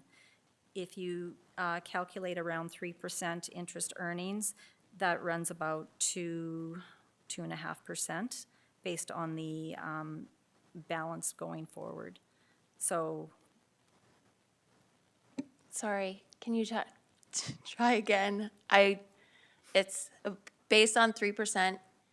It's about to, can you just try again? Sorry. Yeah, so in 2021, we added 7.5 million in interest additions, and that would have been based on our returns that we achieved in 2021. But going forward, if you're forecasting like a 3% interest on the balance, or that would amount to around 2 to almost 3 million on the reserves that you would be adding in as interest additions. It's going to, when we look at the opening balance of our reserves and calculate that, it's going to fluctuate because it's going to be growing over time. Right, okay, so we have $60 million in it now. This last year, based on the interest rates that we received, we made 7.5 million? No, No. that includes the 7.5. So we had, 2020 had an opening balance of about 50 million. We added an additional 7.5 into this reserve. And then we added from our free cash flow or our dividend policy, we added another 3.2 million into this reserve. So the ending balance came to 60 million in that reserve. And you're projecting based on a 3.5% interest rate, we would currently be making about $2 to $3 million a year. So in order to make up a $9 million deficit, we'd have to triple it, Correct. triple the principal. Yeah. Okay. Thank you. I got there eventually. Interim City Manager Hegland? And through the chair, I just wanted to address your question on debt. I believe in 2012, our total debt was sitting at around 200 million. We're now at 455, so there's no doubt that the debt has gone up. However, when you look at the chart, the municipal debt has not increased that dramatically. The increase really is in the generation and utility rate-based assets. So it's a plus-minus kind of story. And of course, our revenues have gone up, which is what keeps us below that ratio that's required. Got it, thank Your you. worship. Yes? I just Just, have one more maybe question. to- I just have one more question, and then I will add you to the speakers list, sorry. So on one of the last slides, it says that the CMH website lays the groundwork for more digital transformation. What does that mean? Yeah, so what we're trying to do is create a website where it's more user-friendly for people to start doing things electronically. So our citizen-facing digital strategy, where we're allowing people to access the website, create forms, submit forms. They can go on there and do credit card payments through the Simply Pay or Pay Simply app. So that's available now. So I believe that's what we're referring to there. It's trying to make it more accessible and more technical friendly. Okay, Councillor Hirsch? Well, I just wanted to get back to the capital debt and that discussion. Don't forget, as we plan forward, we do it very prudently, but sometimes we get curveballs. Most notably, the ask from the provincial government in regards to the water that we put back into the river. We now have to build basically an add-on to our treatment plant. That was, really not a planned expense that suddenly came in front of us. Unit 17, which is our energy, the next power plant, that's a conscious decision that took on debt, but yet at the same time will drive income going forward. And really, quite frankly, we need that reliability when we turn our light switch on every night. So there is everyone talks about good debt, bad debt, and sometimes there's surprise debt. So just wanted to get back and clear up any thoughts in regards to how the debt gets managed. And of course, the idea of course, using debt when it was really low rates was a very good idea to use the debt rather than our investments. That window is slowly closing a little bit. I'm very happy and confident with the decision staff made with regards to the fixed rate choices that they did. I think I mentioned during the audit meeting, as a banker, I witnessed commercial rates going up since December to the tune of 1.5%, which is very fast and very quick. So, really from prudent debt management, we're well placed with our debt with fixed rates that are still very low for quite a long time. So just wanted to reassure not only council but the public that there's been some good work in that regard too. Okay, and one more question from the same slide I was on. The strategic skill set to ensure strong business case, I don't remember that being elaborated on. What is that in relation to?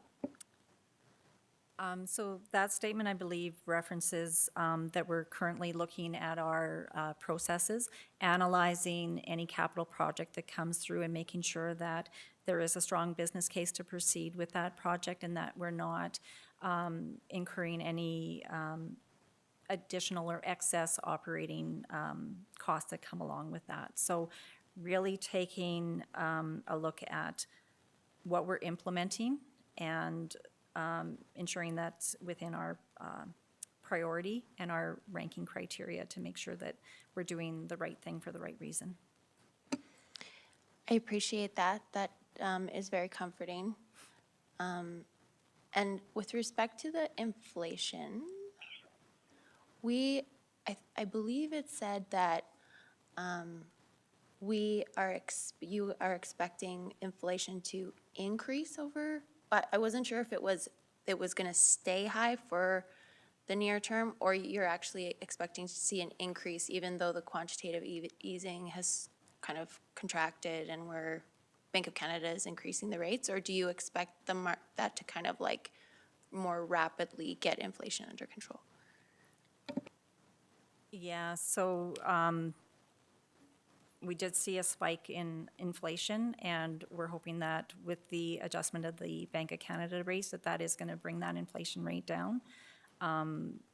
It's what they're forecasting right now, so. Are there any further questions or comments? Seeing none, can I get a motion to accept the presentation for information? So moved. Your worship, I'll make that motion. Okay. So we will vote.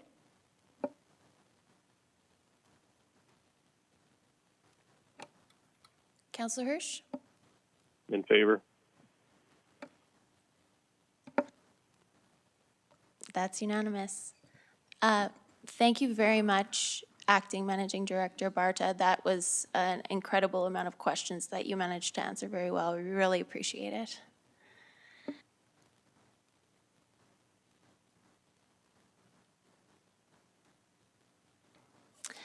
All right, moving on to item 8.4, sorry, 8.1.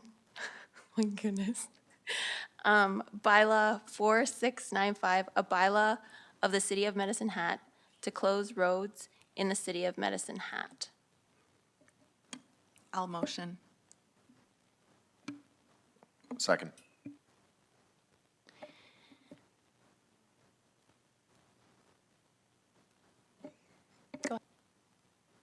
Thanks, Mayor Clark. I just wanted to note this was, the road in question is a portion of Spencer Street. And I've received no submissions in response to our advertising for this. Thank you. If there is anyone in the gallery who wishes to speak for or against this bylaw, please come down and state your name. For a second time, if there is anyone in the gallery who wishes to speak for or against this bylaw, please come down and state your name. For a third and final time, if there is anyone in the gallery who wishes to speak for or against this bylaw, please come down and state your name.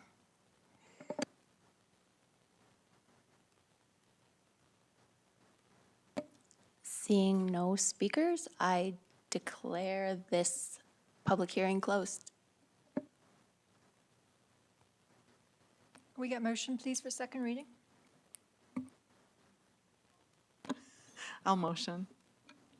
I'll move that for second reading. Any questions or comments? Seeing none, we will vote.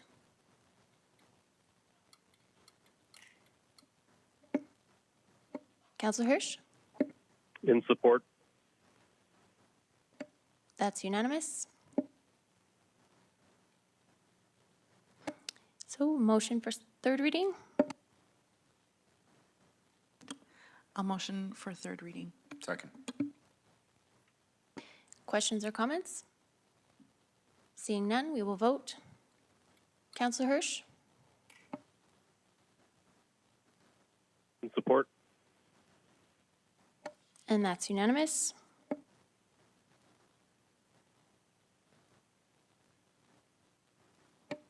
The bylaw is passed. Moving on to reports. Item 9.1, Administrative Committee Meeting, April 6, 2022, and it's for adoption. So moved. Second that. Thank you. Any questions or comments?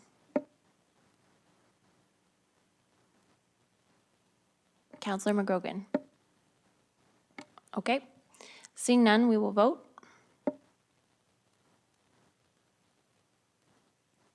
Councillor Hirsch? In support. That's unanimous. Moving on to item 9.2, Audit Committee Meeting, April 6, 2022. This is for adoption and information and includes the financial statements that we were just received the presentation for.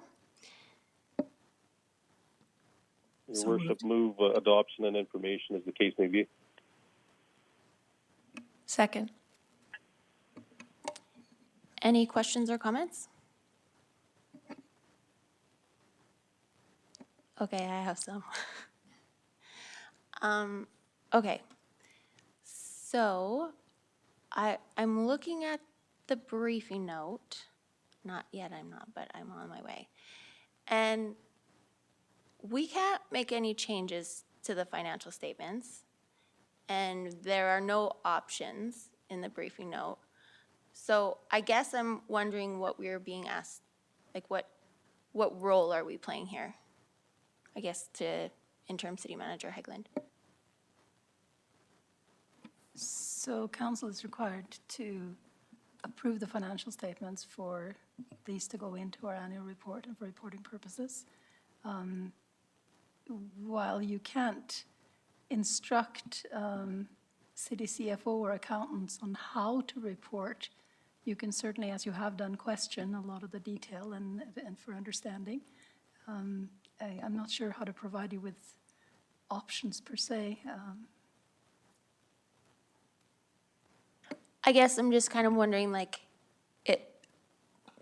we can't make any changes to the how we report.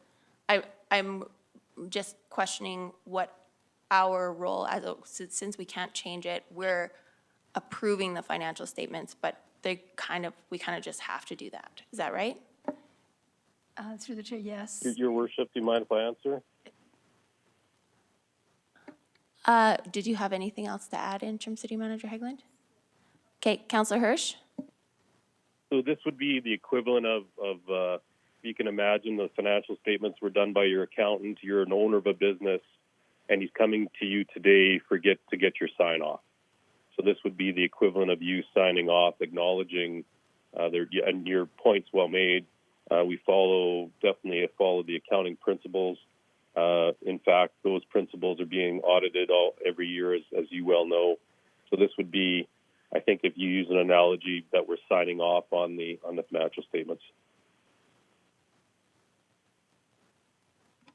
Through the chair, I would say too, if you had received an audit report where the auditor, for example, had noted concerns, feeling like something was being misrepresented or recommended further investigation into something, it would certainly be within your purview to not accept the financial statements until we had a favorable audit report and so on.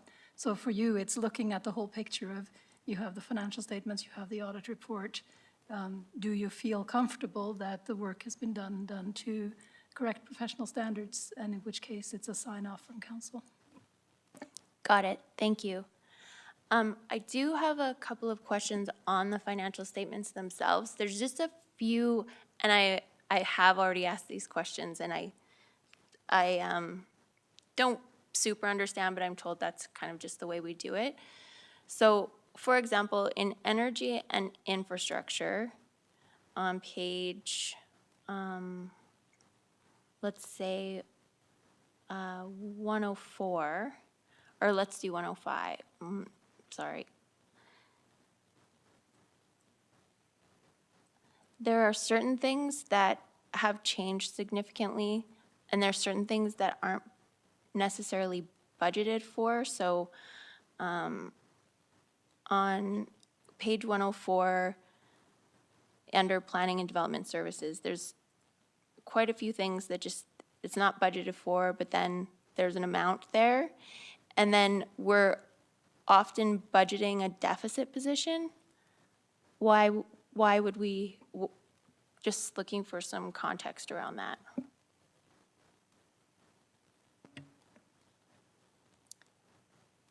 So through the chair, I can maybe help you with that. I'm just trying to find the right page number. Is that the page number of the agenda item, or? The one in the center.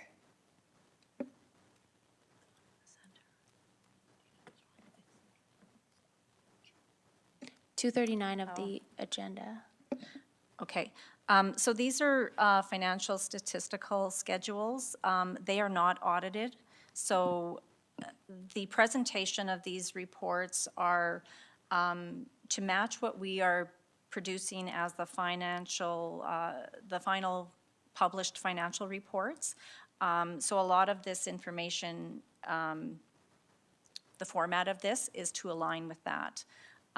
We sometimes don't budget if amounts are not significant, so we don't always have a budget per line. This is an area where we can definitely improve upon if that's the desire, so we can make changes in here. We do want to kind of keep some kind of consistency in these reports so that, you know, if the reader is going through the audited financial statements, that they can kind of relate it back to these areas. Thank you.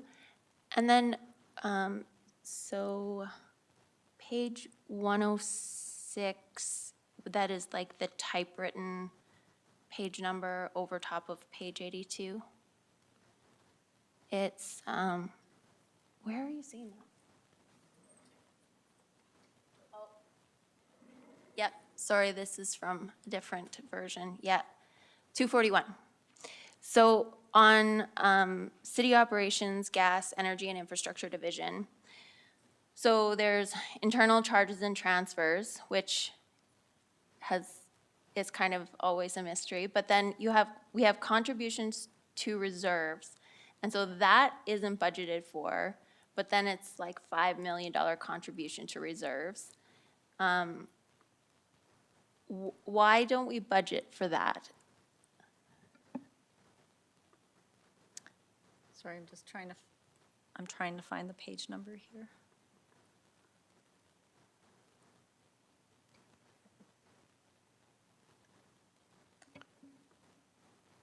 Sorry, Your Worship, what's the page number you're referencing? 240.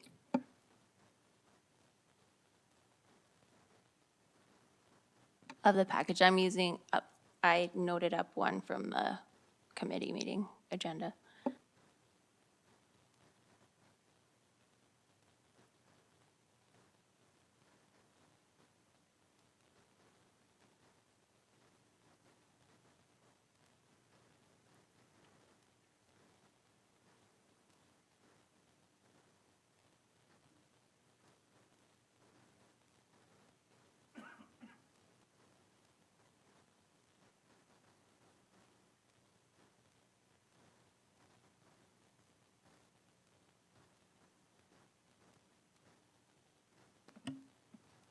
Sorry, Your Worship, I'm having difficulty finding that page number to understand what you're referencing to.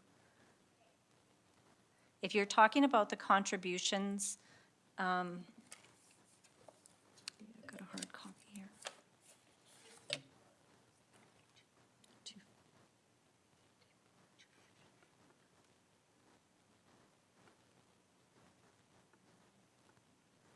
we go. That's energy and infrastructure.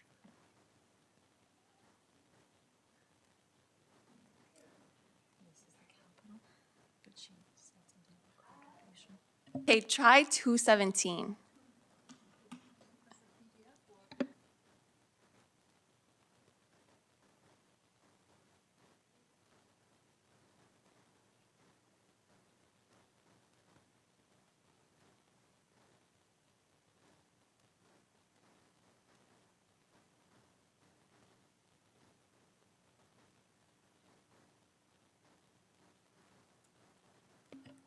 Okay, I believe I found it, sorry. All right, if you could repeat your question, please. Thank you. So anytime it says contribution to reserves, as far as I can tell, so in this one, it's not budgeted, but then this unit has to pay money into our reserves. But because it's not budgeted, can't that result in anomalies where it looks like a miss on the part of the department when really it was just, they were always going to have to pay that? Yeah, so the contribution to reserves is what we would classify as a dividend from our Energy and Infrastructure Division.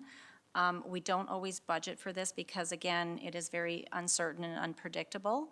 And so if you do have a budgeted dollar amount in there and you don't meet that goal or they don't produce a dividend, then it could be unfavorable. And so usually in accounting, we try and be conservative. And so if we're not expecting or we don't anticipate a dividend to be paid, then we wouldn't budget for something like that.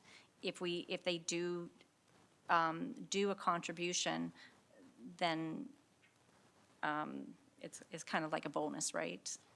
Yeah, so is the dividend based on the sale of services or the total revenue? No, it's not. It's based on our free cash flow model. So it's the excess distributable cash that each unit would create at the end of the year. And then that amount is determined and then transferred into the various reserves. So that would not still be a function of the revenue and expenses, the free cash flow?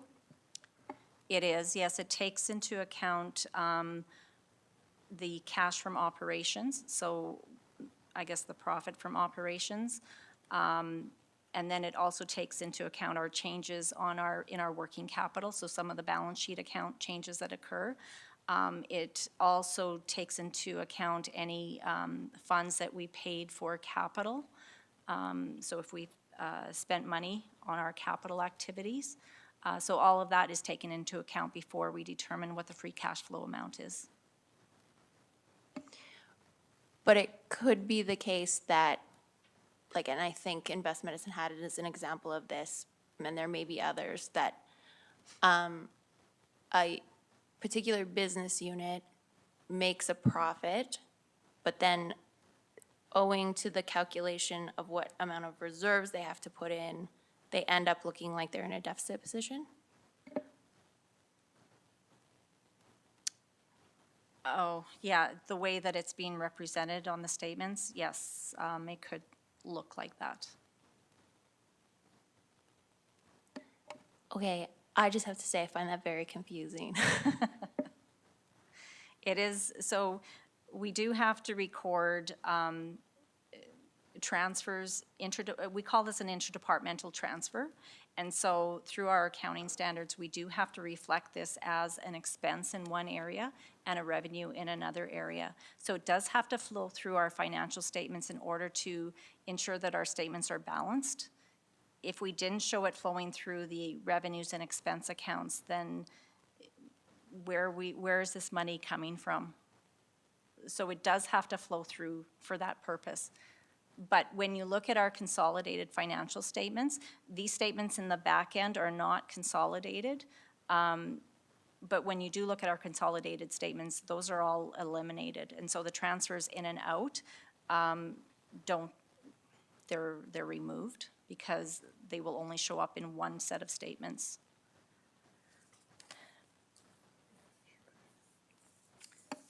Okay. And there was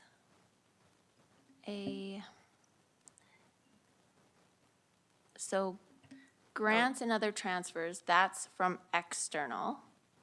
Internal recovery and internal charges and transfers, that's all internal. And then we have some type of money that is major operating expense that ends up in the expense area of certain divisions that comes from internal. The funding could potentially come from internal sources, yes. And if it's being added into that division's budget, why does it count as an expense? So the way that we pay for our capital and our major operating expenses, sometimes we don't pay with that through our operating funds. Sometimes they come through reserves and other mechanisms. So we do have to show it as an expense in this department, but then we also show how we're funding that expense. And I also want to highlight that these financial statements will also include non-cash items such as amortization and provisions for abandonment and impairments. So those are non-cash type items, but they are reported on our statements to show total expenses. And so that may also contribute to some of the deficit that you're seeing here. Okay, so just as an example, when you depreciate an asset, you don't actually put that money somewhere. You just record it on the books. Correct, yeah, it shows up as an expense.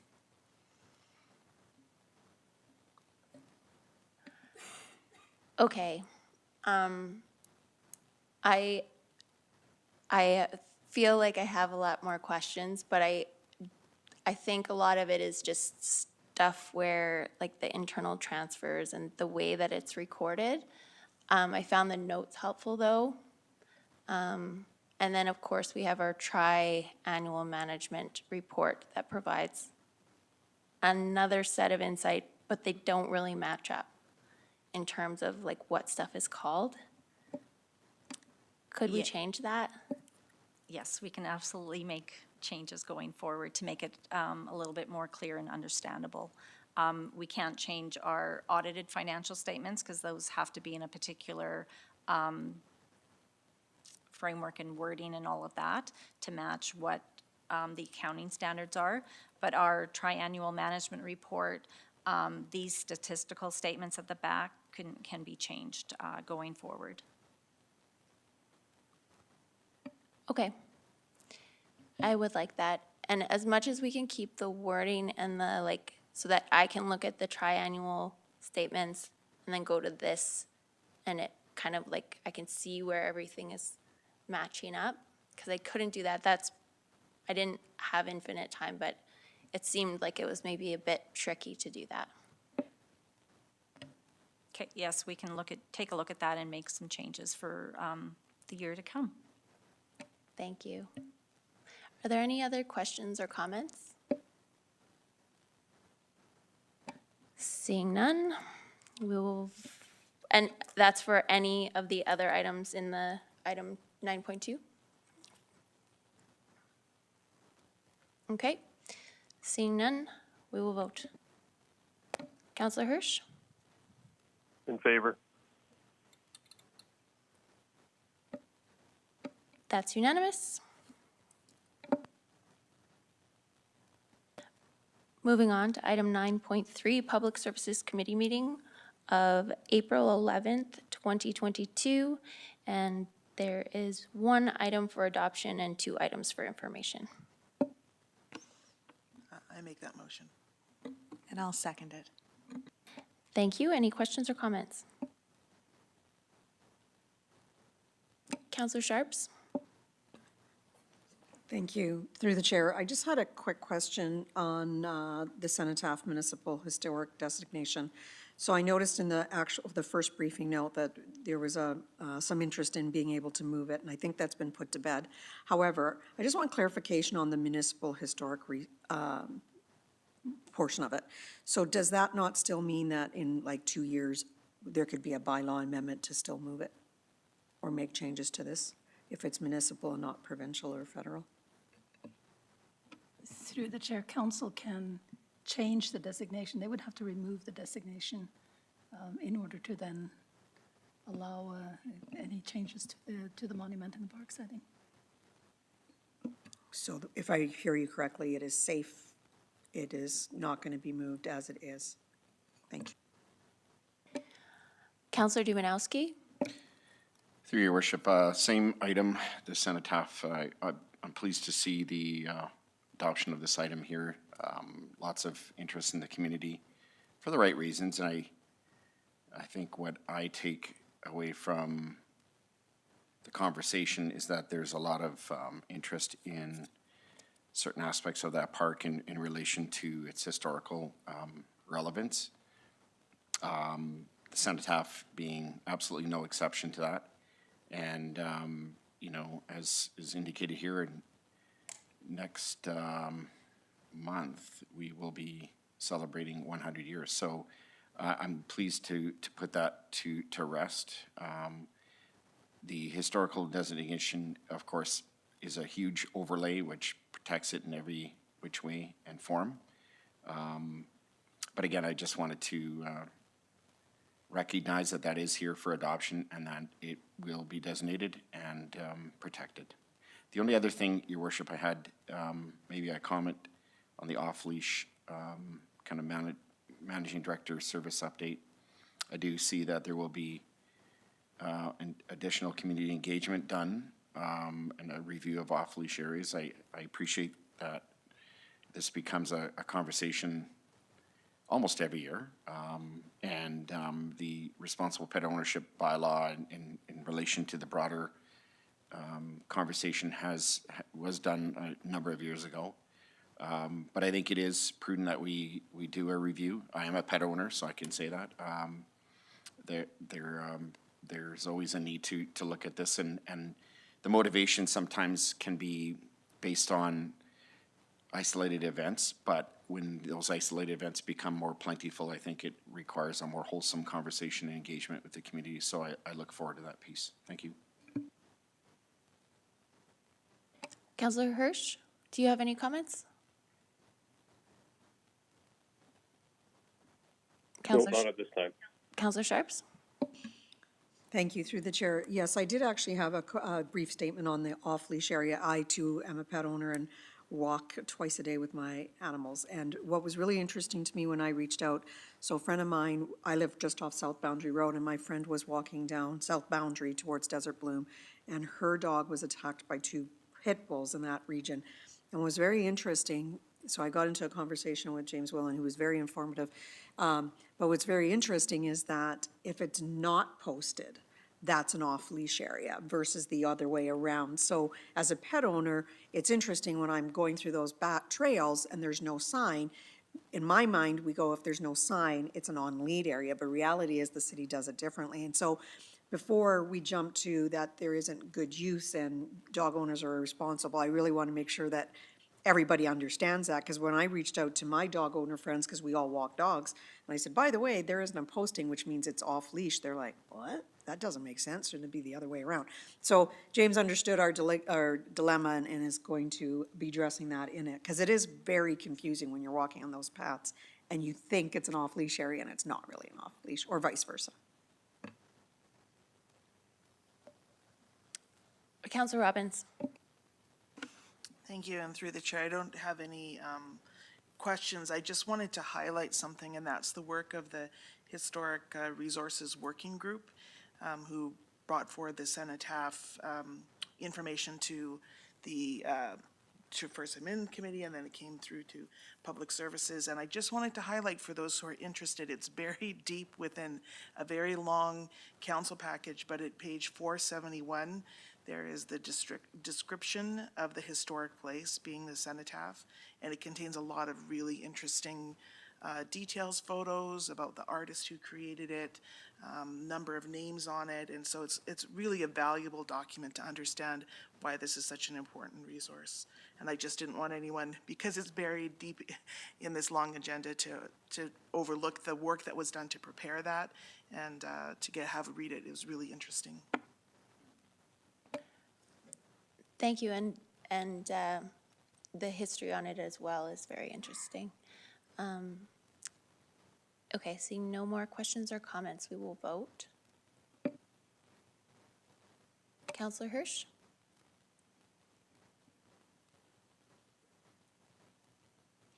I'm fine, Your Worship. Thank you. That's unanimous. Moving on to item 9.4, Administrative Committee meeting of April 13th, 2022. And there are 2 items for adoption. So moved. Second. Thank you. Are there any questions or comments? Councillor Robbins? Yeah, I find myself struggling with item number 2, the town square operations budget specifically.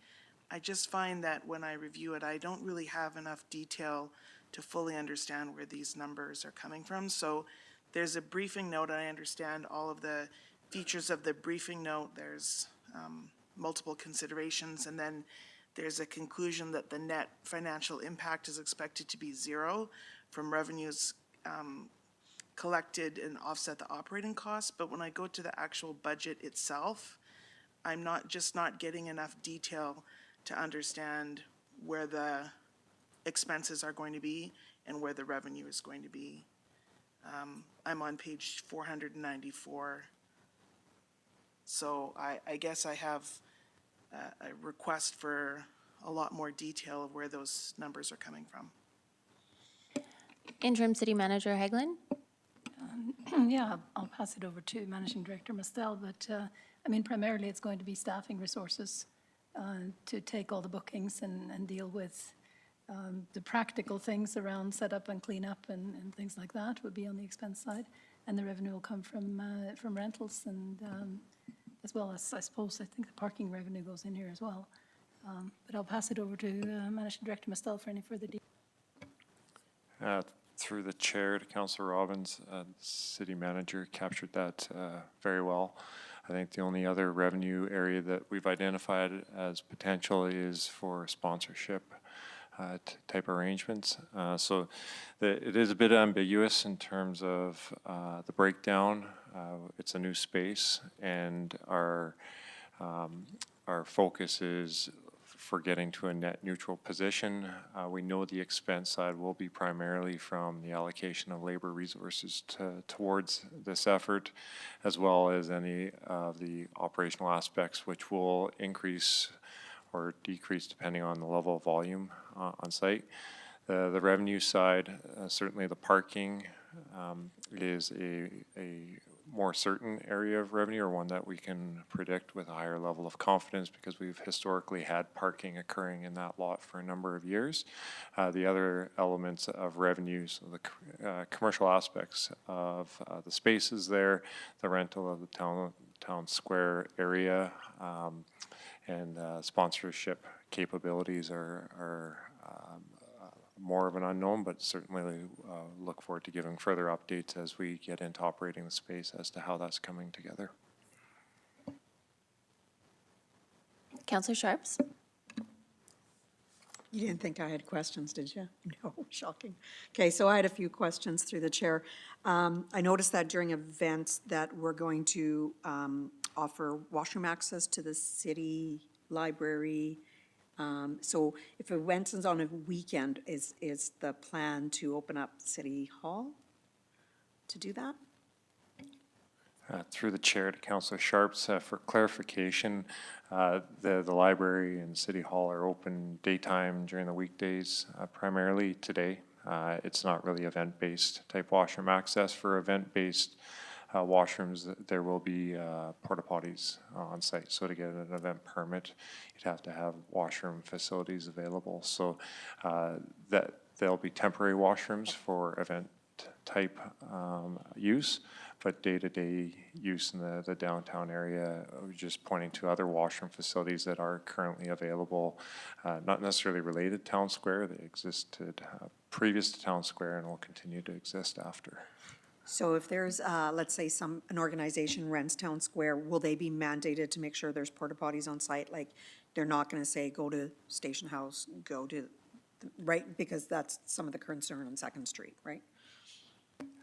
Through the chair, I'll have to check to see what the threshold will be, but anytime that you have a group of a certain size gathering, we'll have to accommodate with washroom availability, which would be through porta potties. Fantastic. And just one last question, Managing Director Mastel. I noticed that, I just want to see if this is past tense about working with the Downtown Collective, or is that going into the future? Is that a? Through the chair, that'll be more into the future. Okay, because I sit on that, so I haven't seen anybody yet, so just wondering. I look forward to seeing them. I know.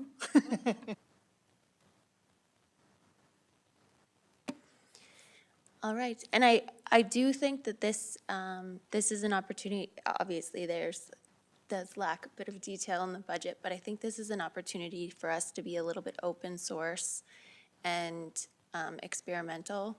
It's a new venue, and I think it's really, really important in this, as we've communicated this before, but, the neighbors of the Town Square to be engaged and to feel, that it's a benefit to their business and that we're driving traffic downtown and it does have the advantages that the Town Square was initially intended to.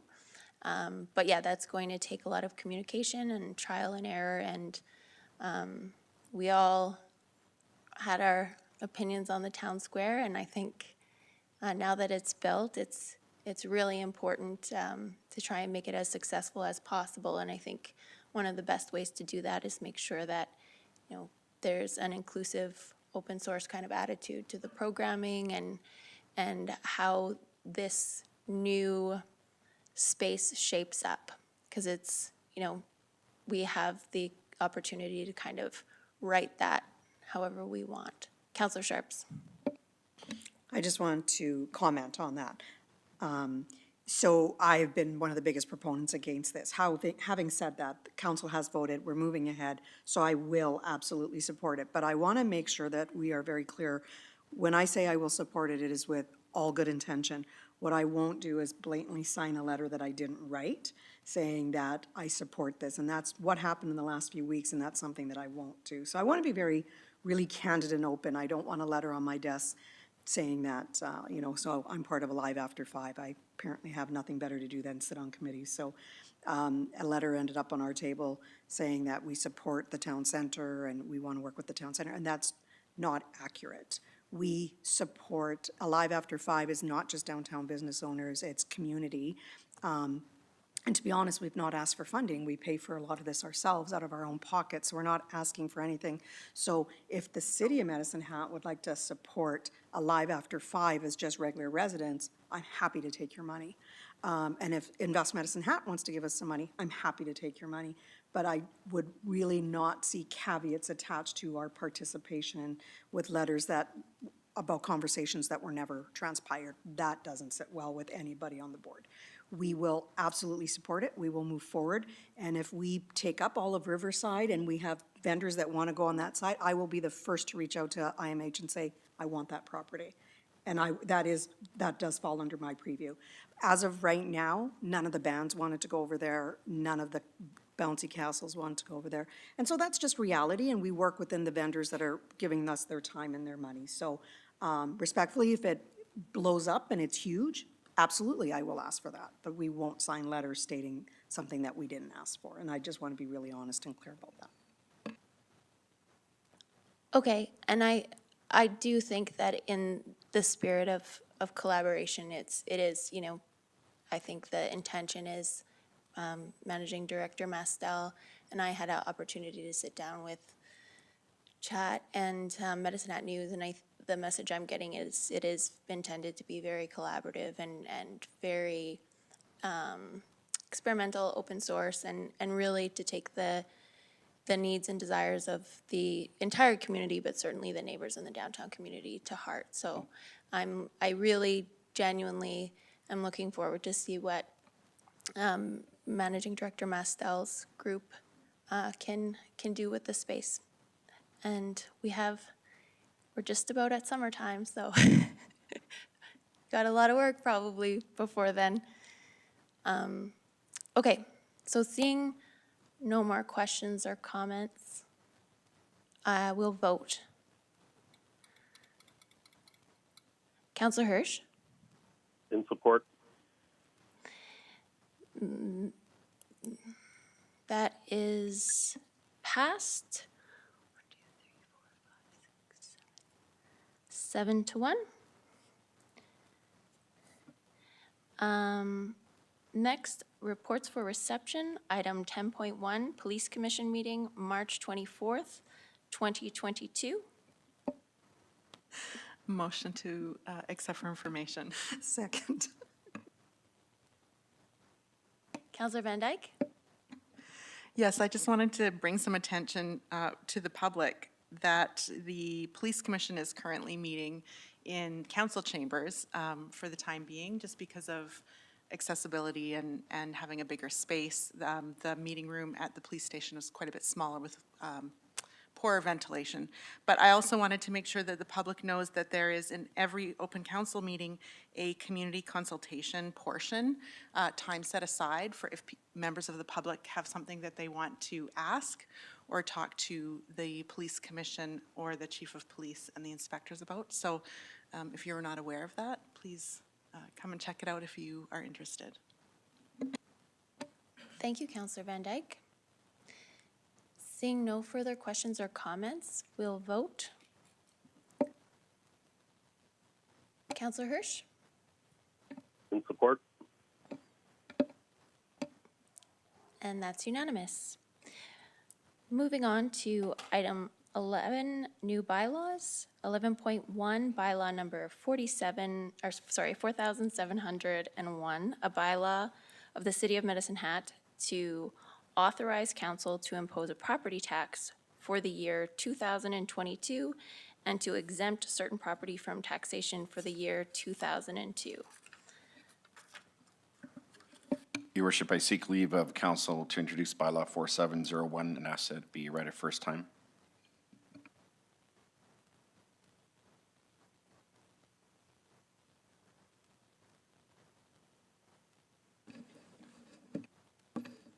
I'll second it. Thank you, Councillor McGrogan. Any questions or comments? Seeing none, we will vote. Councillor Hirsch? In support. And that's unanimous.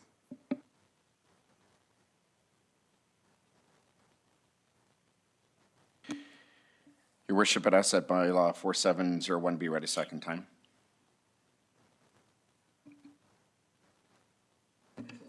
I'll second that. Thank you, Councillor McGrogan. Any questions or comments? Your Worship. Yes, go ahead. So like many of you, I've had the chance to kind of reflect on this proposed tax increase. And when I look at, and at the end of the day, yes, it's complicated. There's a lot of information there that people have to sift through. The reality is, if you look at our tax situation right now for our non-residential folks, if you look at it, the tax rate has to increase because their assessment went down almost, I think it's 25, 26, I think it was million, or forgive me, but it has been, the assessment went down, so therefore the taxes go up.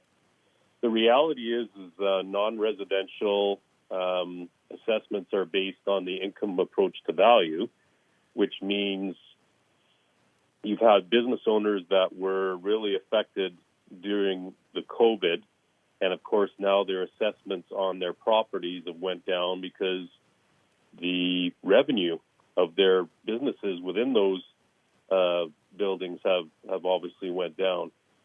So I'm a bit concerned that we are, I guess, applying a tax increase to them, knowing full well that I see the great work that staff did in acknowledging that, and they looked at tax fairness and applied 3.4% across the board.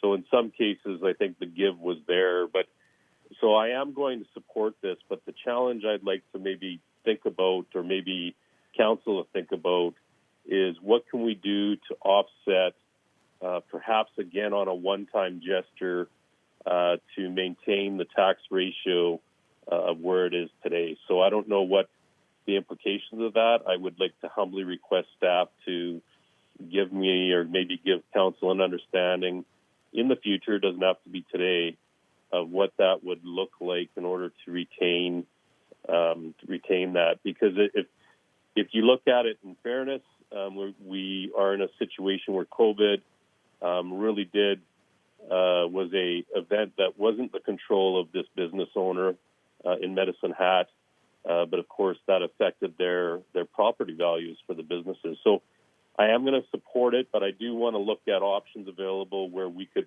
perhaps bring in a one-time subsidy, or whatever you want to call it, to support our business owners. Thank you.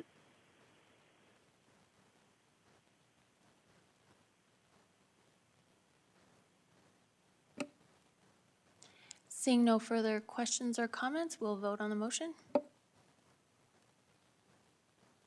Councillor Hirsch? Support. And that's unanimous.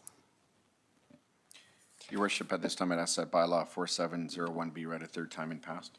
I'll second. Certainly. Can we have a motion for unanimous consent to read it all 3 times? I apologize. Ask for unanimous consent of bylaw 4701 and ask that it be given third reading. So can I get a seconder on the motion to read the bylaw for all 3 readings? I'll second that. Thank you. Any questions or comments? I think we just have to vote on this one. Let's vote. In support, Your Worship. Thank you. Your worship, at this time, I'd ask that bylaw 47001 be read a third time and passed. I'll second that. Are there any further questions or comments? Seeing none, we'll vote for the 3rd reading. Councillor Hirsch? Support. And that's unanimous. The bylaw is passed. Moving on to item 11.2, bylaw number 4702, a bylaw of the City of Medicine Hat to authorize the Council of the City to impose a 2022 supplementary property tax. And we can also do all 3 readings of this bylaw with unanimous consent. Your worship, I seek leave of council to introduce bylaw 4702 and ask that it be read a first time. Questions or comments? Oh. I'll second that. My sincere apologies. Questions or comments? Seeing none, we'll vote on the motion. Councillor Hirsch? In support. And that's unanimous. Your worship, I'd ask that bylaw 4702 be read a second time. I'll second that. Thank you. Any questions or comments? Seeing none, we'll vote on the 2nd reading.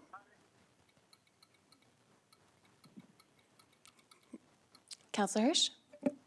In support. And that's unanimous. Your worship, I'd ask for unanimous consent to move bylaw 4702 for 3rd reading. I'll second that. Okay, we'll vote on that motion.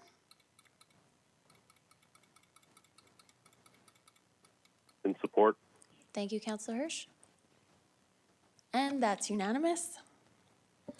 And finally, Your Worship, I'd ask that bylaw 4702 be read a third time and passed. I'll second that. Questions or comments?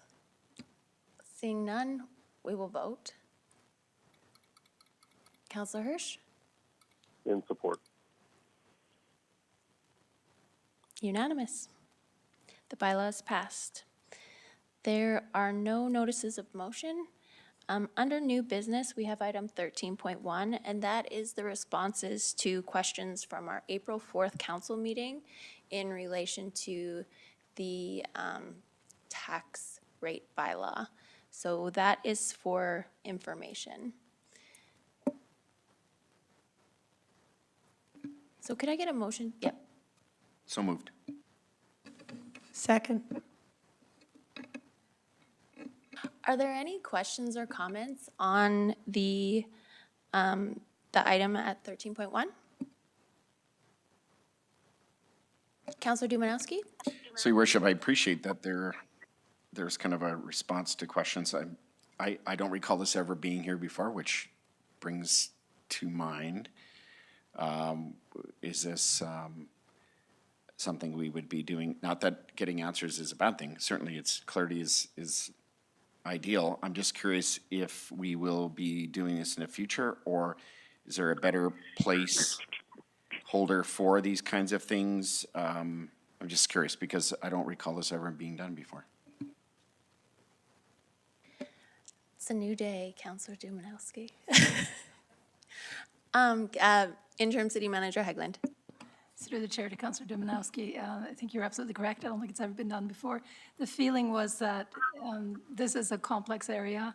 It was a lot of decisions being made today and adoption of financial information and so on. Council had a lot of questions last time, and we wanted to make sure that you had fulsome information in this package, so you felt like your questions had been answered. I hope it doesn't set a precedent, so we need to write pages of extra information for council packages. It shouldn't be necessary. We usually were able to field your questions as we go. Thank you. Seeing no further questions, we'll vote on the motion. Councillor Hirsch? In support. And that's unanimous. Seeing no further business, this meeting is adjourned.